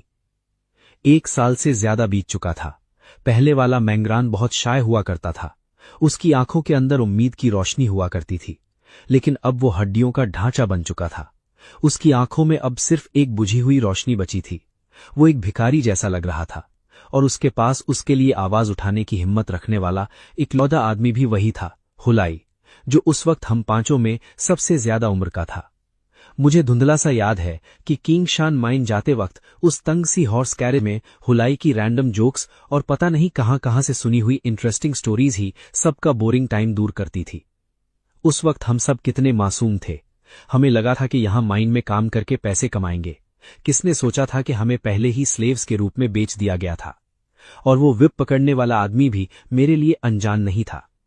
उसका नाम ली क्वे था। वो जाओ मिंग का एक हिंचमैन था। ली क्वे ने देखा कि हुलाई उसके लिए रहम की भीख मांगने की हिम्मत कर रहा है। वो ईविल स्माइल के साथ हंसा और जोर से विप हुलाई की तरफ घुमा दी। हुलाई दर्द से जोर जोर से चीखने लगा। उसकी आंखों में गुस्से की आग साफ दिख रही थी, लेकिन वो कुछ नहीं कर सकता था। तब तक मैं वहां पहुंच चुका था और मैंगरान को जमीन से उठाया, लेकिन तभी हुलाई अचानक मेरी तरफ दौड़ा और मुझे धक्का देकर मैंगरान को अपनी तरफ खींच लिया। मैं एक पल के लिए स्टन रह गया। फिर जब मैंने हुलाई और मैंगरान के एक्सप्रेशंस को क्लियरली देखा तो मुझे कुछ समझ में आ गया। उन दोनों की आंखों में मेरे लिए हॉस्टिलिटी थी, लेकिन ये कोई गहरी नफरत या पर्सनल दुश्मनी नहीं थी। ये दुनिया की अनफेयर डेस्टिनी के अगेंस्ट उनके दिल में भरा हुआ गुस्सा था। मैंने भी कभी ऐसी ही आंखों से दुनिया को देखा था, इसलिए मैं उनकी फीलिंग से बिल्कुल अनजान नहीं था। लीक्वे ने मुझे देखकर थोड़ा सरप्राइज होते हुए पूछा, तुम यहां क्या कर रहे हो?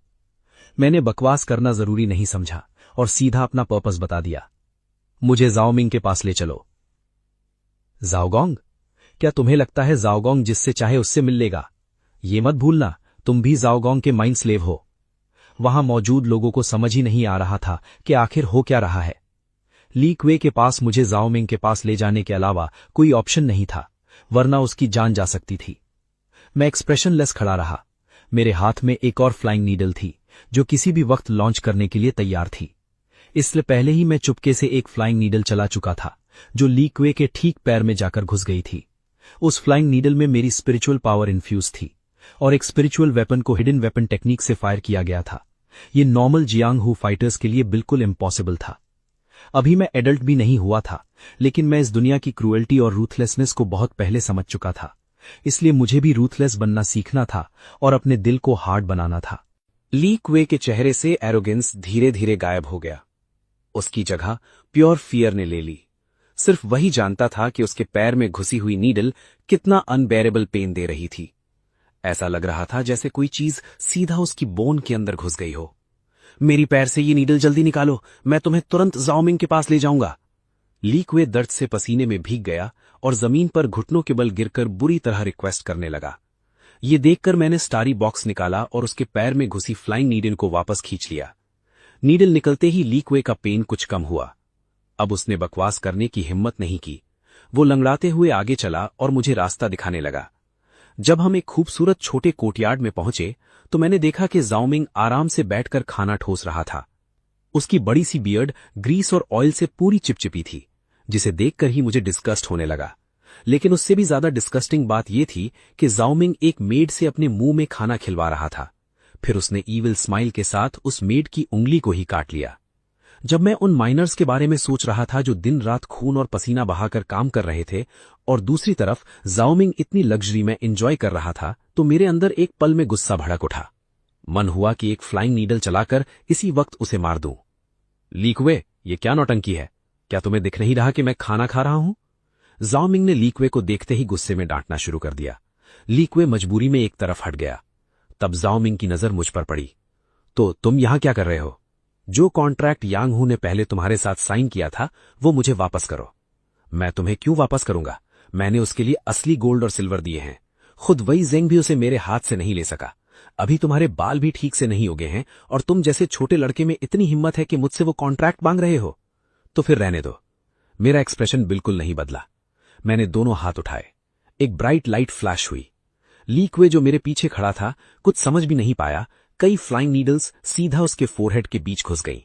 वो तुरंत जमीन पर गिरा और वहीं मर गया। जाओमिंग का चेहरा शौक से बदल गया। उसने गुस्से में एक टेबल को उठाकर मेरी तरफ पूरी ताकत से फेंक दिया। मैं बिल्कुल नहीं हिला। मैंने बस उस टेबल को अपने से टकराने दिया। एक लाउड क्रैश हुआ, टेबल टुकड़ों में टूट गया और लकड़ी के पीसेस हर तरफ उड़ गए, लेकिन मुझे एक स्क्रैच तक नहीं आया। मैंने कामली अपने कपड़ों से एक छोटा सा वुडन स्प्लिंटर हटा दिया, फिर हाथ उठाया। कई फ्लाइंग नीडल्स हवा को चीरते हुए सीधा जाओमिंग के फोरहेड की तरफ शूट हुई। जाओमिंग की प्यूपल्स कॉन्ट्रैक्ट हो गई। वो बचने की कोशिश कर ही रहा था कि नीडल उसके फोरहेड को पियर्स कर चुकी थी। अगले ही पल वो जोर से जमीन पर गिरा और मर गया। मेड डर के मारे चीखती हुई कोर्टयार्ड से बाहर भाग गई और मैं हर रूम को केयरफुली सर्च करने लगा। काफी देर तक सर्च करने के बाद आखिरकार मुझे एक लॉक्ड आयरन चेस्ट के अंदर कॉन्ट्रैक्ट्स का एक बड़ा सा बंडल मिल गया। मैंने यांग हू का साइन किया हुआ कॉन्ट्रैक्ट ढूंढ निकाला और उस पर लिखी अमाउंट देखकर मेरी आंखें ठंडी हो गई। 50 लियांग सिल्वर और कॉन्ट्रैक्ट की वैलिडिटी पूरी जिंदगी। मैं कोल्डली हंसा, फिर मैंने पूरा आयरन चेस्ट उठाकर वापस माइन के अंदर आ गया। वहां पहुंचकर मैंने सीधा उस आयरन चेस्ट को माइनर्स की भीड़ के बीच फेंक दिया। एक आदमी को पढ़ना आता था, लेकिन थोड़ी देर बाद एक आदमी आगे आया और धीमी आवाज में बोला कि वो पढ़ना जानता है। ये सब जाओ मिंग के साथ तुम लोगों के स्लेवरी कॉन्ट्रैक्ट्स हैं। तुम एक एक करके सबको ढूंढने में मेरी मदद करो ताकि हर कोई अपना कॉन्ट्रैक्ट खुद हैंडल कर सके। इतना कहकर मैं मुड़कर जाने ही वाला था कि अचानक किसी ने चिल्लाकर कहा, तुम इन कॉन्ट्रैक्ट्स को चुरा कर ले जा रहे हो क्योंकि तुम हम सबको मरवाना चाहते हो। ये सुनते ही मैं रुक गया और कोल्डली उसकी तरफ देखा। मेरी नजर पड़ते ही उस आदमी का पूरा बदन ठंडा पड़ गया और वो लगभग जमीन पर गिरने वाला था। जाओ मिंग मर चुका है। मेरे वर्ड्स खत्म होते ही पूरी भीड़ पहले एकदम साइलेंट हो गई, लेकिन अगले ही पल वहां बहुत समय से दबा हुआ एक्साइटमेंट और खुशी जोर जोर की चीयर्स में बदल गई। लेकिन तभी एक बुजुर्ग आदमी कुछ लोगों को साथ लेकर किलिंग इंटेंट के साथ हमारी तरफ दौड़ता हुआ आया। जब वो लोग पास पहुंचे तो मैंने तुरंत पहचान लिया। उनका लीडर जिया हुआ था। जिया हुआ की आंखें बर्फ की तरह ठंडी थीं। वो वही जेंग की लास्ट राइट्स का अरेंजमेंट कर रहा था। तभी उसे खबर मिली कि जाओ मिंग को एक यंग बॉय ने मार दिया है।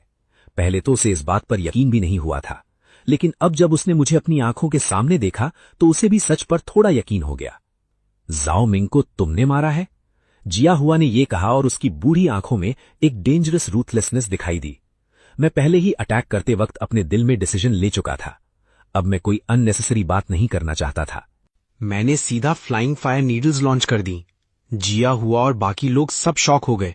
उन्हें बिल्कुल उम्मीद नहीं थी कि मैं इतनी डिसाइसिवली अटैक करूंगा। एक क्रिस्प मेटालिक साउंड हुई। जिया हुआ का बॉडी एक फ्लैश की तरह मूव हुआ। उसने अपनी लॉन्ग स्वॉर्ड निकाली और फ्लाइंग नीडल को ब्लॉक कर दिया। उसके शोल्डर पर सिर्फ एक छोटा सा कट रह गया। ये देखकर मेरा दिल टाइट हो गया। मैं तुरंत समझ गया कि जिया हुआ को हैंडल करना आसान नहीं होगा, लेकिन जिया हुआ भी मेरी फ्लाइंग नीडल की टेरिफाइंग स्पीड से डर गया था। उसका चेहरा गुस्से से लाल हो गया। वे ज़ेंग, तुम्हारी हिम्मत कैसे हुई कि तुमने इनर सेक्ट की हिडन वेपन टेक्निक बिना परमिशन के इस लड़के को सिखा दी? तुम वाकई मौत के लायक हो। ये कहकर उसने अपनी लॉन्ग स्वॉर्ड घुमाई और सीधा मेरी तरफ थ्रस्ट कर दिया। साथ ही बाकी लोग भी तेजी से अलग अलग डायरेक्शंस में स्प्रेड होकर मुझे बीच में सराउंड करने लगे। मेरा हार्ट बीट थोड़ा तेज हो गया। अचानक ऐसी सिचुएशन का सामना करते हुए मेरे पास एक्चुअल कॉम्बैट का कोई एक्सपीरियंस नहीं था। मेरी पाम्स में हल्की सी स्वेटिंग होने लगी। जिया हुआ की स्वॉर्ड मेरी तरफ आती देखकर मैं इंस्टिंक्टिवली पीछे जंप कर गया, लेकिन तभी मुझे अपनी बैक के पीछे एक ठंडी सी सेंसेशन महसूस हुई। मेरे पास सोचने का टाइम नहीं था। मैं तुरंत अपने बॉडी को कॉन्ट्रैक्ट करके जमीन पर रोल हो गया। इसी वजह से मैं पीछे से आए अटैक को बेयरली डॉज कर पाया। अच्छा हुआ कि वेई लाओ ने मुझे बेसिक पंचेस, किक्स और मूवमेंट टेक्निक सिखाई थी और मेरी स्पेशल स्पिरिचुअल सेंस की वजह से मैं अपने आसपास की मूवमेंट्स को सेंस कर सकता था, वरना अभी मेरा सर ही कट गया होता। ये सारे थॉट्स सिर्फ एक पल में मेरे दिमाग से गुजरे। मेरा माइंड तुरंत काम हो गया। मैंने सीधा कुछ फ्लाइंग फायर नीडल्स निकाली, उनमें स्पिरिचुअल पावर इन्फ्यूज की और रैपिडली हर डायरेक्शन में फायर कर दी। उसके तुरंत बाद मैंने और नीडल्स लॉन्च की। एक के बाद एक कई पेनफुल स्क्रीम सुनाई दी। कुछ लोग पहले अटैक को डॉज कर गए थे, लेकिन सेकेंड वेव की फ्लाइंग फायर नीडल्स से वो बच नहीं पाए। पास खड़े माइनर्स सब के सब शॉक में जम गए। किसी ने इमेजिन नहीं किया था कि इतना पतला और हार्मलेस दिखने वाला यंग बॉय वूमेन के एक्सपर्ट्स के अगेंस्ट फाइट कर सकता है और फिर भी बिल्कुल डिसएडवांटेज में नहीं आएगा। जिया हुआ गुस्से से पागल हो रहा था, लेकिन वो मेरी हाथ में मौजूद हिडन वेपन को समझ ही नहीं पा रहा था। उसके लिए मेरी टेक्निक एक्सट्रीमली स्ट्रेंज थी। स्पीड इतनी फास्ट थी कि वो समझ नहीं पा रहा था कि एक 10+ साल के लड़के के बॉडी में इतनी अबंडेंट स्पिरिचुअल पावर कैसे हो सकती है। तभी उनमें से एक और आदमी मेरी फ्लाइंग नीडल से फोरहेड के बीच पियर्स होकर जमीन पर गिर गया, लेकिन मेरी एनर्जी भी काफी कंज्यूम हो चुकी थी। मैं क्लियरली जानता था कि मेरे बॉडी में स्पिरिचुअल पावर लिमिटेड थी। अगर मैं इसी तरह बिना सोचे यूज करता रहा तो पावर खत्म होने के बाद भी मैं जिया हुआ को मार नहीं पाऊंगा। मैं धीरे धीरे काम हो गया। मेरी आंखें एक ईगल की तरह कोल्ड हो गईं और मैं जिया हुआ को कंटिन्यूसली स्टेयर करता रहा। साथ ही मेरी स्पिरिचुअल सेंस मेरे आसपास के एरिया को स्कैन कर रही थी। मेरे अराउंड लगभग 3 जैंग के एरिया में हवा की मूवमेंट और ग्रास की हल्की सी मूवमेंट तक मुझे फील हो रही थी। अब मैं स्पिरिचुअल पावर को वेस्ट नहीं कर रहा था। मैं सिर्फ वेई लाओ से सीक्रेटली सीखी हुई हिडन वेपन टेक्निक पर रिलाई कर रहा था। मैंने फ्लाइंग नीडल्स को सीधा उन लोगों के फोरहेड की तरफ फायर किया। जिया हुआ ने एक जोर की रोर की। उसकी लॉन्ग स्वॉर्ड अचानक उसके हाथ से निकलकर हवा को चीरते हुए मेरी तरफ शूट हुई। उसकी स्पीड एक्सट्रीमली फास्ट थी। मेरे पास एक बार फिर बॉडी को साइड में मूव करके अटैक डॉज करने के अलावा कोई ऑप्शन नहीं था, लेकिन इस बार स्वॉर्ड बहुत फास्ट थी। जब मैं टर्न हुआ, स्वॉर्ड मेरे चेस्ट को ग्रेस करते हुए निकल गई। दूर हवा में ब्लड की एक लाइन स्प्रे हुई। मेरे चेस्ट में तुरंत बर्निंग पेन फैल गया। मैंने आंखें सिकोड़ ली। मेरी आंखों में कोल्ड किलिंग इंटेंट चमक उठी। मैंने सीधा 11 फ्लाइंग फायर नीडल्स निकाली। इस बार मैंने अपनी सारी स्पिरिचुअल पावर यूज कर दी। काम होने के बाद मैंने हिडन वेपन टेक्निक को पहले से ज्यादा प्रिसाइज तरीके से यूज किया। मैं नीडल्स को कंट्रोल कर रहा था। उनमें से 5 नीडल्स एक के बाद एक चेन की तरह फायर हुई और सीधा जिया हुआ की तरफ गई।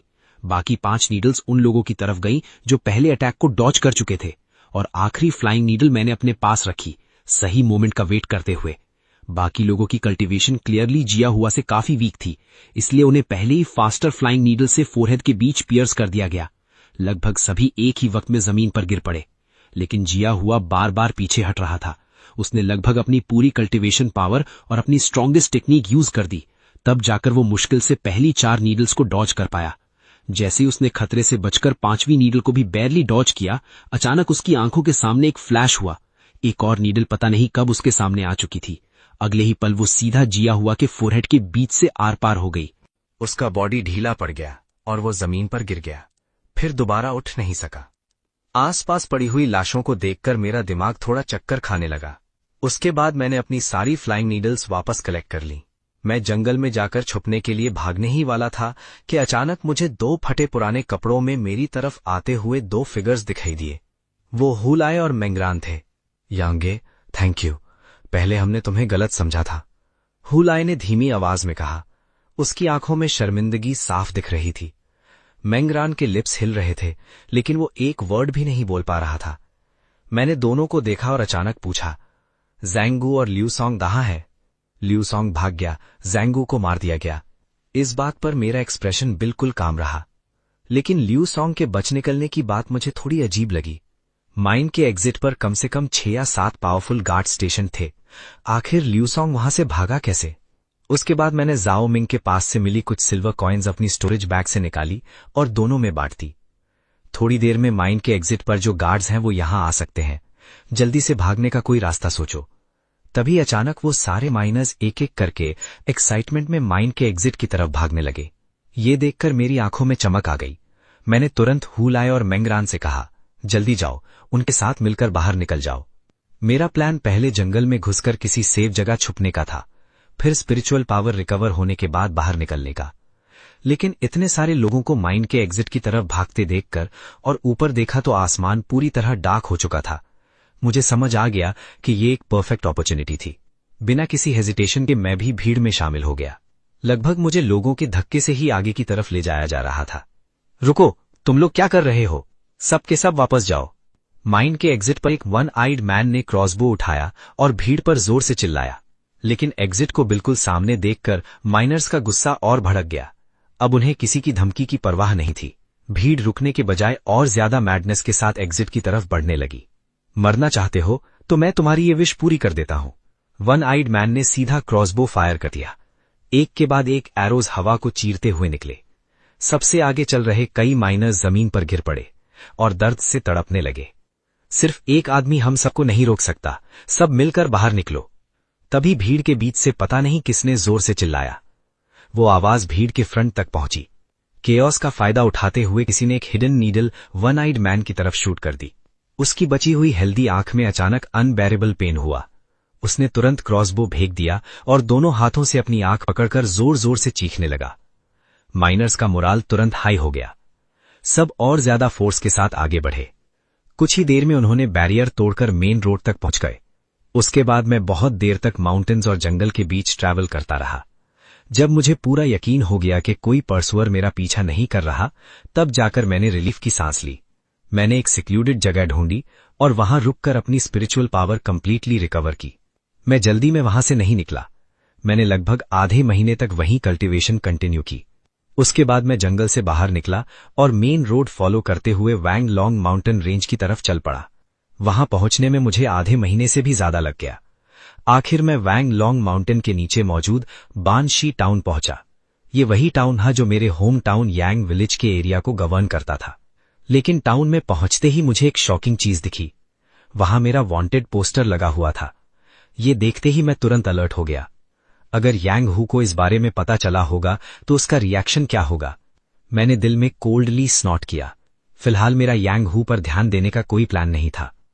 मैंने कुछ ड्राई फ्रूट खरीदा और रात होते ही वैंग लॉन्ग माउंटेन के अंदर चला गया। अपनी मेमोरी के बेसिस पर मैं दोबारा उस क्लिफ तक पहुंच गया जहां वो हिडन केव थी। केव के अंदर सब कुछ बिल्कुल पहले जैसा ही था। बस एक चीज बदल चुकी थी। 7 लीफ फ्लावर ग्रास पूरी तरह सूख चुकी थी। माउंटेन्स में वक्त का कोई मतलब नहीं होता। मैंने दुनिया के अफेयर्स की परवाह करना छोड़ दिया और पूरी तरह कल्टीवेशन में लग गया। मैंने 9 लीफ ब्लैक सन फ्रूट के सीड्स को दोबारा केयरफुली प्रिपेयर्ड नर्सरी में प्लांट किया। हर दिन मैं उनकी बहुत केयरफुली केयर करता। बाकी सारा समय मैं जी युवान तकनीक की कल्टीवेशन में लगा देता। एक दिन कल्टीवेशन के बीच में मैंने अचानक आंखें खोल दी। मैं 1 महीने से ज्यादा समय से ची रिकवरिंग सेकेंड लेयर के पीक पर स्टक था। चाहे जितनी मेहनत करूं, मैं ची रिकवरिंग थर्ड लेयर तक ब्रेक थ्रू नहीं कर पा रहा था। लगता है सिर्फ इसी तरह कल्टीवेशन करने से प्रोग्रेस बहुत स्लो होगी। अल्केमी मिसलेनियस नोट्स में क्लियरली लिखा था कि टायरेंट बॉडी पिल को यूज करने के लिए कम से कम ची रिफाइनिंग थर्ड लेयर तक पहुंचना जरूरी है। अगर इससे पहले यूज किया गया तो बॉडी एक्सप्लोड होने का रिस्क था। लेकिन मैं ची रिफाइनिंग सेकेंड लेयर के पीक पर अटक गया था और एक स्टेप भी आगे नहीं बढ़ पा रहा था। मैं शायद ची रिफाइनिंग थर्ड लेयर के बहुत करीब था। अगर मैं रिस्क लेकर एक पिल यूज करूं तो शायद ब्रेक थ्रू करने की होप हो सकती है। दवाई को अपने बॉडी में एब्जॉर्ब करते ही अचानक एक बहुत ही पावरफुल स्पिरिचुअल एनर्जी फट पड़ी। सिर्फ एक पल में मेरे बॉडी की कई मेरिडियंस टूट गईं। मैंने जल्दी से एक युआन नरिशिंग पिल निगल ली, लेकिन सिचुएशन और भी खराब हो गई। मेरे माउथ के कोने से खून निकलने लगा। क्रिटिकल मूवमेंट पर मैंने रिस्क लेने का डिसीजन किया और तुरंत heaven and earth chaos art को सर्कुलेट करना शुरू कर दिया। जैसे ही टेक्निक एक्टिवेट हुई, मेरे चेहरे का दर्द धीरे धीरे कम होने लगा और बॉडी की सरफेस से काले रंग की गंदी इंप्यूरिटीज बाहर निकलने लगी। पता नहीं कितनी देर बीत गई। उसके बाद मैंने दोबारा Z1 टेक्निक की कल्टीवेशन शुरू की। मेरी स्पिरिचुअल सेंस अचानक बहुत तेज बढ़ गई और मुझे यकीन नहीं हुआ कि मैं इतनी स्मूथली अपने बॉटलनेक को तोड़कर ची रिफाइनिंग थर्ड लेयर तक पहुंच गया था। अब मैं क्लियरली फील कर सकता था कि मेरी हियरिंग, आई साइट और सेंस ऑफ स्मेल सब इंप्रूव हो चुकी थी। चाहे मेरी आंखें बंद हों या खुली हों, मेरे आसपास 10 झांग से ज्यादा के एरिया में हवा की हल्की मूवमेंट और घास के हिलने तक की आवाज मुझे क्लियरली फील हो रही थी। उसके बाद मैं अंडरग्राउंड रिवर में कूद गया और अपने बॉडी पर जमी सारी इंप्यूरिटीज को वॉश कर दिया। मेरा बॉडी अब बिल्कुल क्लीन और प्योर फील हो रहा था। हर पार्ट में एक रिफ्रेशिंग और कंफर्टेबल फीलिंग थी। सिर्फ मेरी दांतियन में स्पिरिचुअल पावर इंक्रीज नहीं हुई थी, बल्कि मेरे आर्म्स और लेग्स की मसल्स के अंदर भी एक पावरफुल स्ट्रेंथ छुपी हुई महसूस हो रही थी, जैसे किसी भी वक्त एक्सप्लोड कर सकती हो। ची रिफाइनिंग थर्ड लेयर में एंटर करने के बाद हुआ ये ऑब्वियस ट्रांसफॉर्मेशन देखकर आखिरकार मुझे यकीन हो गया कि अब मैं ऑफिशियली एक रियल कल्टिवेटर बन चुका था। अपनी कल्टीवेशन को हाफ अ मंथ तक स्टेबलाइज करने के बाद मैं नर्सरी के पास गया। 9 लीफ ब्लैक सन फ्रूट का प्लांट अब ब्राइट ग्रीन हो चुका था। उस पर एक छोटा सा ग्रीन लीफ निकल आया था और नीचे एक छोटी सी फ्लावर बड भी थी। मैंने केयरफुली उसमें पानी डाला। मेरी आंखों में एक्साइटमेंट थी। उसके बाद मैं दोबारा स्टोन बेड पर गया और ब्लैक स्क्रोल निकालकर उसका स्टडी करने लगा। मुझे नहीं पता था कि ये ब्लैक स्क्रोल किस मटेरियल से बना था। उस पर एक बहुत ही कॉम्प्लिकेटेड मैप बना हुआ था। ये वही ट्रेजर मैप था जिसके बारे में फ्लावर डीमन ने पहले बताया था। मैप की रूट का फाइनल पॉइंट शायद पानी के ऊपर कहीं था। मुझे बिल्कुल आइडिया नहीं था कि इस ट्रेजर मैप के एंड पर आखिर किस टाइप का ट्रेजर छुपा हुआ है। मैंने स्क्रोल को रख दिया और Z1 टेक्निक निकालकर उसके साथ वाली स्पेल्स को स्टडी करना शुरू कर दिया। बहुत जल्दी मुझे समझ आ गया कि पहले जब मैंने ताई ख्वान लाइट गाइडिंग फॉर्मेशन को कल्टीवेट करने की कोशिश की थी और फेल हो गया था, उसका रीजन शायद ये स्पेल मिसिंग होना था। मैं एक्साइटमेंट में तुरंत क्रॉस लेग्ड बैठ गया। मैंने एक फ्लोइंग फायर नीडल निकाली, उसमें स्पिरिचुअल पावर ट्रांसफर की और टेक्निक के अकॉर्डिंग प्रैक्टिस करनी शुरू कर दी। 1 महीने बाद मैंने अपनी फिंगर को हल्का सा मूव किया। मेरे सामने रखी एक फ्लाइंग फायर नीडल तुरंत हवा में स्मूथली इधर उधर फ्लाई करने लगी। आखिरकार मैं इसे सीख गया था और सबसे पहले जो टेक्निक मैंने मास्टर की वो कंट्रोल ऑब्जेक्ट टेक्निक थी। एक टेक्निक समझ आ जाए तो बाकी टेक्निक्स को समझना भी इजी हो जाता है। इसके बाद मैंने हेवनली आई टेक्निक और कंसीलमेंट टेक्निक भी सक्सेसफुली कल्टीवेट कर ली। मैंने एक साथ मल्टीपल फ्लाइंग फायर नीडल्स को कंट्रोल करने की कोशिश की। मैक्सिमम 12 नीडल्स को एक साथ कंट्रोल कर पाया, लेकिन उसके तुरंत बाद मेरा दिमाग घूमने लगा।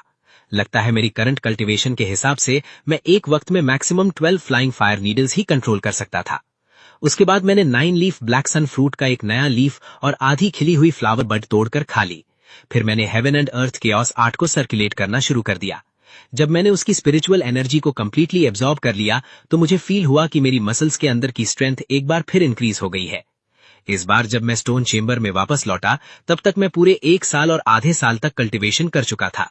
इस ड्यूरेशन में मुझे बहुत कुछ मिला, लेकिन जितना ज्यादा मैं सीखता गया उतने ही ज्यादा मिस्ट्रीज मेरे सामने आती गई। मुझे क्लियरली समझ आ गया था कि अब सिर्फ अपनी स्ट्रेंथ के भरोसे आगे बढ़ना थोड़ा प्रॉब्लमैटिक होगा। अगर मैं किसी कल्टीवेशन सेक्ट में होता जहां कोई मेरी डाउट्स का आंसर दे सकता तो कितना अच्छा होता। काफी देर तक सोचने के बाद मैंने फाइनली यहां से जाने का डिसीजन ले लिया। वोंगलोंग माउंटेन से बाहर निकलने के बाद मैं सीधा यांग विलेज की तरफ चला गया। इस बार आखिरकार मैं अपने ग्रैंडफादर का रिवेंज ले सकता था।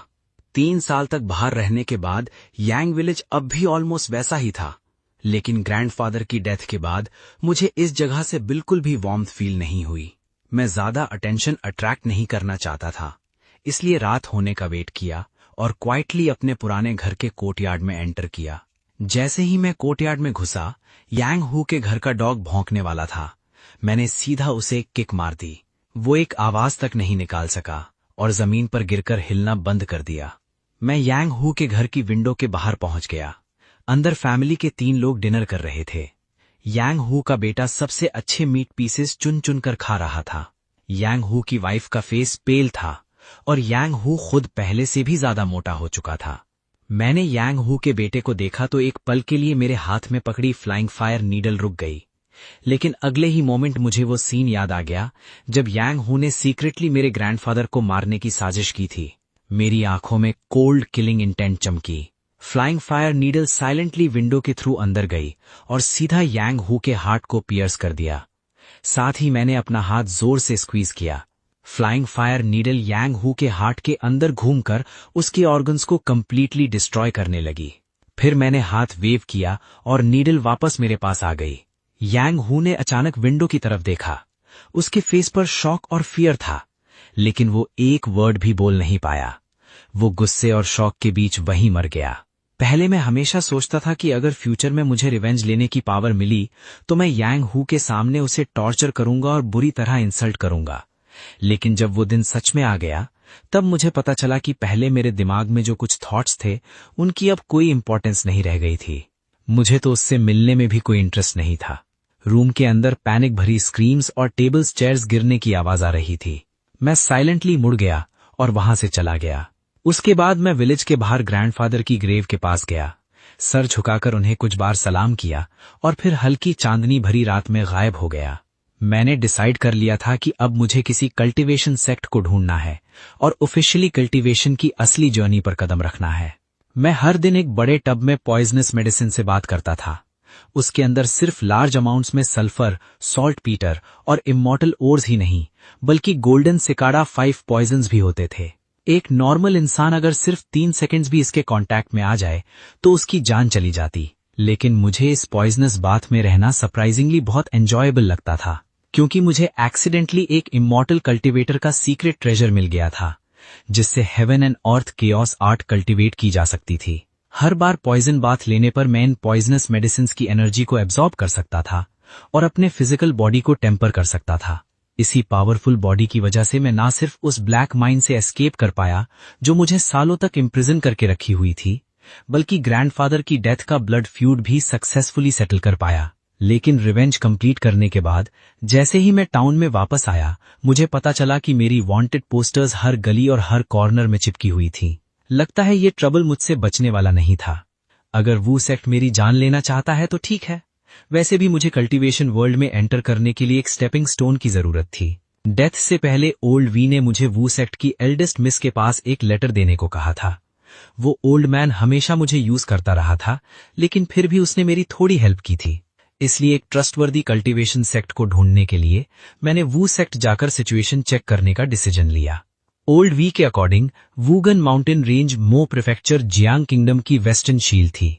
वूगन माउंटेन रेंज को क्रॉस करके सीधा वेस्ट जाओ तो एक एंडलेस डेजर्ट एरिया आता था, और वू सेक्ट उसी माउंटेन रेंज के पास एक मिस्टीरियस ब्लैक स्वॉम्प के साइड में लोकेटेड था। उस आफ्टरनून में ग्रीन स्टोन पर क्रॉस लेग्ड बैठकर कल्टीवेशन कर रहा था। तभी दूर फॉरेस्ट के एक स्मॉल पाथ से हॉर्स कैरेज के तेज दौड़ने की आवाज सुनाई दी। कौन है जो हमारी यंग मिस की कैरेज को रोकने की हिम्मत कर रहा है? मरना है क्या? मैं किसी अननेसेसरी ट्रबल में नहीं पड़ना चाहता था, इसलिए खड़ा होकर वहां से जाने वाला था। अपनी कुत्ते जैसी आंखें खोलकर अच्छे से देखो, ये वू सेक्ट की कैरेज है। अगर मरना नहीं है तो तुरंत यहां से निकल जाओ। वू सेक्ट का नाम सुनते ही मेरे माइंड में एक थॉट आया। मैं रुक गया और जल्दी से बुशेस के पीछे छुपकर रोड की तरफ देखने लगा। इस वक्त रोड के बीच में एक बहुत लग्जूरियस हॉर्स कैरेज खड़ी थी। कैरेज के अंदर एक ब्यूटीफुल मिडिल एज्ड वुमेन बैठी थी। उसके हाथ में एक लॉन्ग विप थी। कैरेज के अराउंड 10 से ज्यादा green robed masked man swords लेकर खड़े थे। उनका लीडर एक टॉल और मस्कुलर आदमी था। मिडिल एज वुमन की वार्निंग से वो बिल्कुल भी नहीं डरा। उसने हाथ उठाकर अपने सबऑर्डिनेट्स को अटैक करने का सिग्नल दिया। अगले ही मोमेंट कुछ लोग एक साथ जमीन पर पैर पटककर स्वॉर्ड्स लेकर मिडिल एज वुमन और कैरेज पर अटैक करने लगे। एक के बाद एक मेटालिक कोलिजन की आवाज गूंजी। ग्रीन रोब्ड मैन में से लगभग आधे तुरंत स्क्रीम करते हुए जमीन पर गिर गए। बाकी आधे की स्वॉर्ड्स कैरेज के अंदर तक पहुंच गईं। कैरेज का पूरा वुडन कैबिन टूटकर बिखर गया। उसके अंदर से एक रेड रोब्ड मास्क्ड गर्ल हवा में लीप करके बाहर निकली। उसने बस अपने टोस से ग्राउंड को टच किया और परफेक्टली लैंड कर गई। अब तक रात हो चुकी थी, लेकिन मैं फिर भी उसे क्लियरली देख सकता था। उसकी हाइट काफी इंप्रेसिव थी। फेस मास्क की वजह से उसका चेहरा क्लियरली नहीं दिख रहा था, लेकिन उसकी यूथफुल ऑरा से क्लियरली पता चल रहा था कि वो बहुत यंग थी। क्या ये वू सेक्ट की एल्डेस्ट मिस वू क्विंग श्वेन हो सकती है? मिस, आप ठीक है? मैं ठीक हूं। ये लोग बहुत पावरफुल है, स्पेशली इनकी हिडन वेपन से डिफेंस बहुत स्ट्रांग है। हमें बहुत केयरफुल रहना होगा। रेड रोब्ड गर्ल अपनी बात पूरी भी नहीं कर पाई थी कि अचानक उसने एक स्क्रीम की। उसकी नजर पीछे चली गई। डोंगी, आप! रेड रोब्ड गर्ल ने अपनी वेस्ट को पकड़ लिया जहां से ब्लड फ्लो हो रहा था। उसकी वॉइस शॉक और डिसबिलीफ से भरी हुई थी। मैं भी इस सडन सीन को देखकर कुछ पल के लिए स्टंट था। अभी अभी जो हुआ था उसमें वही ब्यूटीफुल मिडिल एज्ड वुमन ने अचानक एक डैगर निकाला और उस लड़की पर अटैक किया था। लकीली लड़की ने क्विकली रिएक्ट करके थोड़ा साइड मूव कर लिया, इसलिए डैगर सिर्फ उसके बॉडी को ग्रेस कर पाया। अगर वो टाइम पर रिएक्ट नहीं करती तो रेड रोब्ड लड़की वहीं स्पॉट पर मर चुकी होती। जैसे एक्सपेक्टेड था, मेरी वू सेक्ट की हेवनली चोजन डॉटर वाकई एक्स्ट्राऑर्डिनरी है। इतनी क्लोज डिस्टेंस पर भी मैं तुम्हें एक स्ट्राइक में किल नहीं कर पाया। ये बात ग्रीन रोब्ड मास्क्ड मैन के लीडर ने कही। ये कहकर वो स्लोली उस ब्यूटीफुल मिडिल एज्ड वुमन के पास गया और उसके साइड में खड़ा हो गया।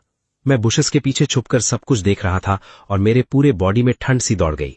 कनिंग ओल्ड मैन जाओ मिंग से लेकर मेरे सामने खड़े इन लोगों तक वू सेक्ट के हर एक मेंबर की स्कीम्स बहुत डीप थीं। ये लोग वाकई दिल दहला देने वाले थे। बस वू सेक्ट में ना जाना ही बेहतर है। Z1 टेक्निक के टोटल 12 लेवल्स हैं। मैं कल्टीवेशन करता रहूंगा और साथ ही साथ धीरे धीरे किसी और इंसिमेंट सेक्ट को ढूंढ लूंगा। ये सोचकर मैं क्वाइटली वहां से निकलने के लिए रेडी हो गया। जाओ को, मुझे यकीन नहीं हो रहा कि तुमने डोंगी को भी ब्राइब कर लिया। Impressive, really impressive. ये सुनते ही मेरा बॉडी जो अभी मुड़ने वाला था अचानक फ्रीज हो गया।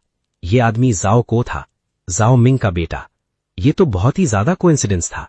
जब जाओ को लगा कि उसकी आइडेंटिटी रिवील हो गई है तो उसने सीधा अपने फेस का मास्क खींचकर उतार दिया। उसका चेहरा सामने आते ही मैंने ध्यान से देखा, वो सच में जाओ मिंग से कुछ हद तक मिलता जुलता था। चिंगशुआन, बेटर होगा तुम ओबीडियंटली वू सेक्ट ऑर्डर हमें दे दो और शाओ जियो को हैंडओवर कर दो। पुरानी दोस्ती को देखते हुए हम तुम्हारी जान बख्श सकते हैं। डोंगी, मुझे लगता था कि इन सालों में मैंने तुम्हारे साथ कभी बुरा नहीं किया, फिर तुमने इस छोटे से लड़के के साथ मिलकर मेरे खिलाफ साजिश क्यों की? इसके लिए मुझे ब्लेम मत करो।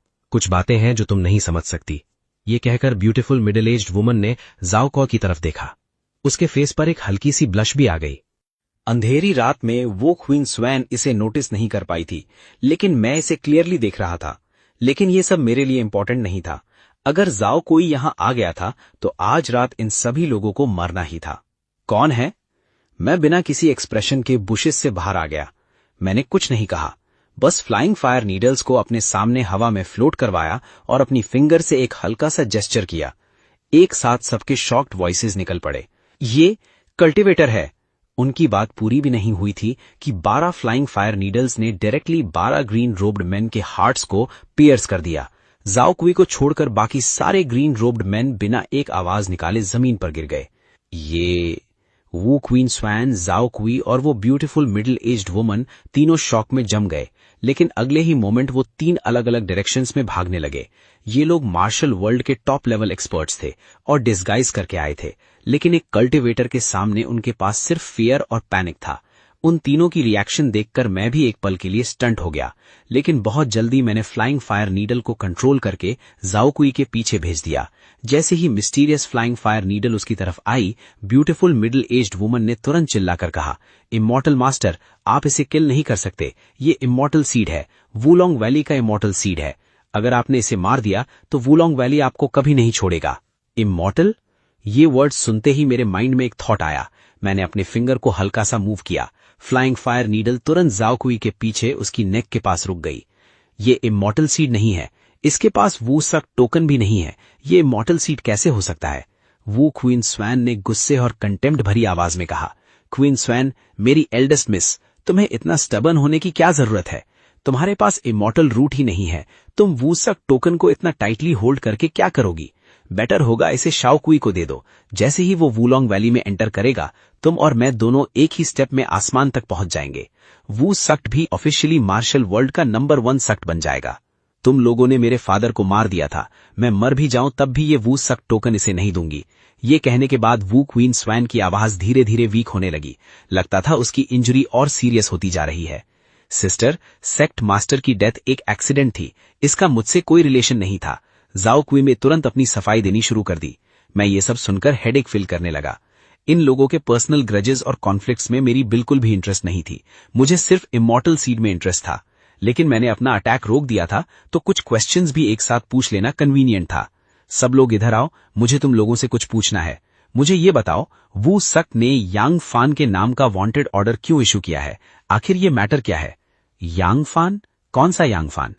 एल्डेस्ट मिस वू, आप ही बताइए। ये ऑर्डर सेक्ट मास्टर ने इशू किया था, मुझे इसके बारे में ज्यादा पता नहीं है। ये झूठ बोल रहा है। इन्वेस्टिगेशन को रोकने में इसका डायरेक्ट इन्वॉल्वमेंट था। वांटेड ऑर्डर भी इसी मास्टर डिसाइपल पैर ने बनवाया था। जाओ कुई, तुम क्या कहोगे?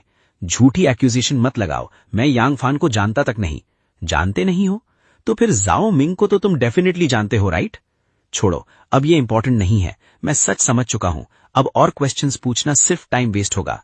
ये सुनकर जाओ कुई के दिल को थोड़ी रिलीफ मिली, लेकिन वो खुश भी नहीं हो पाया था कि अचानक उसके फोरहेड के बीच में एक शार्प पेन हुआ। अगले ही मोमेंट एक स्ट्रेंज ऑरा ने उसकी कॉन्शियसनेस को कंप्लीटली छीन लिया। तुम खत्म हो चुके हो। तुमने इमॉर्टल सीड को मार दिया है। वुलोंग वैली तुम्हें कभी नहीं छोड़ेगा। तो तुम भी उसके साथ नीचे जाकर कंपनी दो। मैं तुम्हारे रिवेंज में हेल्प करूंगा। अब मुझे डिटेल में बताओ कि वू सक टोकन, इमॉर्टल रूट और इमॉर्टल सीड क्या होते हैं। तुम मुझे मार दो। क्या तुम्हें लगता है मैं तुम्हें मारने की हिम्मत नहीं करता? ऐसा नहीं है। आप एक इमॉर्टल मास्टर हैं। आपके सामने हम नॉर्मल ह्यूमंस एंड से ज्यादा कुछ नहीं है। मैं पहले से ही एक डेडली पॉइजन का शिकार हो चुकी हूं, और अब जिस इंसान पर मैंने ट्रस्ट किया उसने मुझे सीक्रेटली सीरियसली इंजर कर दिया था। उस डैगर पर भी पॉइजन लगा हुआ था। मैं ज्यादा देर तक जिंदा नहीं रह सकती। अब सिर्फ डेथ का वेट कर सकती हूं। इसलिए बेटर होगा कि आप मुझे एक बार में ही मार दें। उसकी वॉइस में एग्जॉशन और हेल्पलेसनेस के साथ साथ अनविलिंगनेस भी क्लियरली थी। मुझे पता है तुम सच बोल रही हो। कुछ देर सोचने के बाद मैंने अचानक स्माइल की। वैसे तुम्हें पता है, अगर वो वांटेड ऑर्डर नहीं होता तो शायद मैं कब का वू सक्ट का डिसाइपल बन चुका होता। ये कहकर मैंने अपने चेस्ट से एक लेटर निकाला। वू क्वीन स्वैन ने तुरंत लेटर ले लिया। उसने टॉर्च जलाई और लेटर खोलकर पढ़ना शुरू किया। वो काफी देर तक वहीं खड़ी रह गई।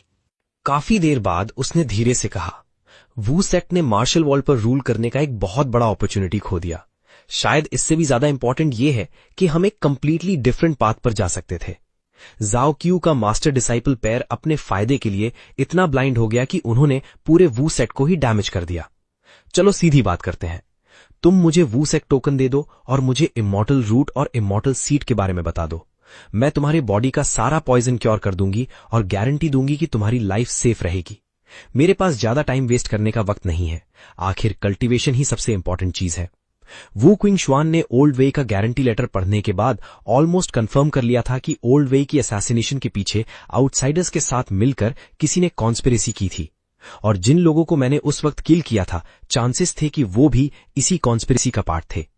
ओल्ड वेई के साथ अपने रिलेशनशिप की वजह से वो पहले ही मुझे वूसेक टोकन के बारे में बताने का डिसीजन कर चुकी थी। अब जब उसे पता चला कि मैं उसका पॉइजन कंप्लीटली क्योर कर सकता हूं तो वो नेचुरली और भी खुश हो गई। इसलिए उसने मुझसे कुछ भी हाइड नहीं किया और पूरी स्टोरी मुझे बता दी। सब कुछ सुनने के बाद मैंने भी अपना प्रॉमिस नहीं तोड़ा। मैंने ना सिर्फ ओल्ड वेई का दूसरा लेटर उसे दे दिया बल्कि उसे एक क्लियर हार्ट पिल भी गिफ्ट कर दी। इस वक्त मैं अंदर से बहुत एक्साइटेड था। मुझे कल्टीवेशन सेक्ट ढूंढने के मैटर में बिल्कुल कोई क्लू नहीं मिल रहा था और अब सडनली मेरी प्रॉब्लम सॉल्व हो गई थी। इसलिए मेरे लिए एक क्लियर हार्ट पिल देना कंप्लीटली वर्थ इट था। बस वू सेक्ट टोकन को ऑब्टेन करना थोड़ा ट्रबलसम था। वू क्विंग शुआन ने एंश्योर करने के लिए कि कोई भी वू सेक्ट टोकन को रिकवर ना कर सके उसे वू सेक्ट के forbidden area black crow pool में फेंक दिया था। 2 दिन बाद हम दोनों ब्लैक क्रो पूल के पास पहुंच गए। यहां जमीन पर थिक लेयर्स में सूखे और सड़े हुए लीव्स पड़े हुए थे। हर तरफ डिस्गस्टिंग स्मेल फैली हुई थी। इस ब्लैक फॉरेस्ट के बीच एक 30 जैंग से भी ज्यादा वाइड ब्लैक वाटर पूल था।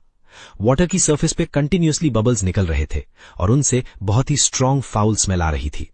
वू क्विंग शुआन रुक गई और बोली, मैं तुम्हें बस यहीं तक लेके जा सकती हूं। मैंने सर हिलाया और अकेला आगे बढ़ने लगा। वू क्विंग शुआन के अकॉर्डिंग उसने वू सेक टोकन को यहीं से दूर से पूल के अंदर थ्रो किया था और मेरी करंट कल्टीवेशन और जो स्पेल्स मुझे आती थी उन्हें देखते हुए लग रहा था कि पॉइजनस वाटर के अंदर एंटर करना ही इकलौता ऑप्शन था। लेकिन मैं बिना किसी प्रेपरेशन के ब्लाइंडली रिस्क नहीं ले रहा था। मैं हर दिन पॉइजनस वाटर से मेडिसिनल बाथ्स लेता था। कई महीनों से मेरी स्किन और फ्लैश पॉइजनस एनर्जी को एब्जॉर्ब करके कंटिन्यूअसली स्ट्रेंथन हो चुकी थी। मुझे अभी भी एग्जैक्टली नहीं पता था कि मेरी स्किन कितनी करोजन रेजिस्टेंस डेवलप कर चुकी है, लेकिन मुझे heaven and earth chaos art पर बहुत स्ट्रांग कॉन्फिडेंस था। आखिर जब मैंने इस टेक्निक को स्टडी किया था तो मैंने उसकी हर एक लाइन और हर एक्सप्लेनेशन को केयरफुली पढ़ा था। इसलिए मैंने डिसाइड किया कि एक बार टेस्ट करके देखता हूं कि क्या मेरी बॉडी पॉइजनस वाटर की करोजन को विथस्टैंड कर सकती है। मैं तुरंत झुक गया और अपने दोनों हाथ पूल के वाटर में डाल दिए। जब तक मेरे आर्म्स कंप्लीटली वाटर के अंदर नहीं चले गए तभी एक bone chilling cold sensation directly मेरे हार्ट तक पहुंच गई। हो गया। मेरे हार्ट में तुरंत एक्सट्रीम एक्साइटमेंट भर गई। जिस पॉइजनस वाटर को वू क्विंग शुआन एक एक्सट्रीमली टेरिफाइंग पॉइजन समझती थी उसका मुझ पर बिल्कुल भी इफेक्ट नहीं हुआ। लेकिन सेफ्टी के लिए मैंने पहले से एक क्लियर हार्ट पिल अपनी जुबान के नीचे रख ली। एक्साइटमेंट में मैं ये भूल गया कि मेरे पीछे एक ब्यूटीफुल वुमन खड़ी थी। इसलिए मैंने डायरेक्टली अपने सारे कपड़े उतार दिए और पूल के अंदर एंटर कर गया। दूर खड़ी वू क्विंग शुआन ने देखा कि मैं बिल्कुल हेजिटेट नहीं कर रहा हूं। वो कुछ देर के लिए स्टन रह गई। फिर उसने जल्दी से अपनी आंखें बंद कर ली। वाटर में स्प्लैश की आवाज सुनने के बाद ही उसने दोबारा आंखें खोली। तब तक मेरे हेड के अलावा पूरा बॉडी पॉइजनस पूल के अंदर कंप्लीटली सबमर्ज था। मुझे पॉइजन होने का कोई साइन नहीं देखकर वो अंदर ही अंदर अमेज रह गई। वो भी कभी कल्टीवेटर बनना चाहती थी, लेकिन अनफॉर्चुनेटली उसके पास इमॉर्टल रूट नहीं था। वूलोंग वैली के इमॉर्टल मास्टर ने पहले ही क्लियरली बता दिया था, जिसके पास इमॉर्टल रूट नहीं है वो कभी भी कल्टीवेटर नहीं बन सकता। ये क्रूअल ट्रिवियल लॉ था और इसे कोई भी ब्रेक नहीं कर सकता था। उसके दिल में बहुत ज्यादा बेचैनी और नफरत भरी हुई थी, लेकिन मैं उस वक्त उस पर ज्यादा ध्यान नहीं दे रहा था। मैंने आंखें बंद की और सीधा तालाब के नीचे उतर गया। मैं क्लियरली फील कर सकता था कि मेरे बॉडी के मसल्स और स्किन कितनी स्ट्रांग और टफ हो चुकी थी। इस तालाब का जहर मेरी बॉडी के अंदर बिल्कुल भी एंटर नहीं कर पा रहा था, लेकिन मेरी स्पिरिचुअल सेंस अभी भी सिर्फ 10 से कुछ जैंग तक ही फैल सकती थी। मैंने कई बार अपनी पोजीशन बदली। ब्रो, ये जो वीडियो है वो यहीं पे खत्म हो रही है। अगर आपको इसका नेक्स्ट पार्ट चाहिए तो एक लाइक करो और वीडियो को हाइप करो। 1,50,000 हाइप पॉइंट पे मैं न्यू वीडियो अपलोड कर दूंगा, तो याद से हाइप कर देना। मिलते हैं अगली वीडियो, तब तक के लिए सायोनारा।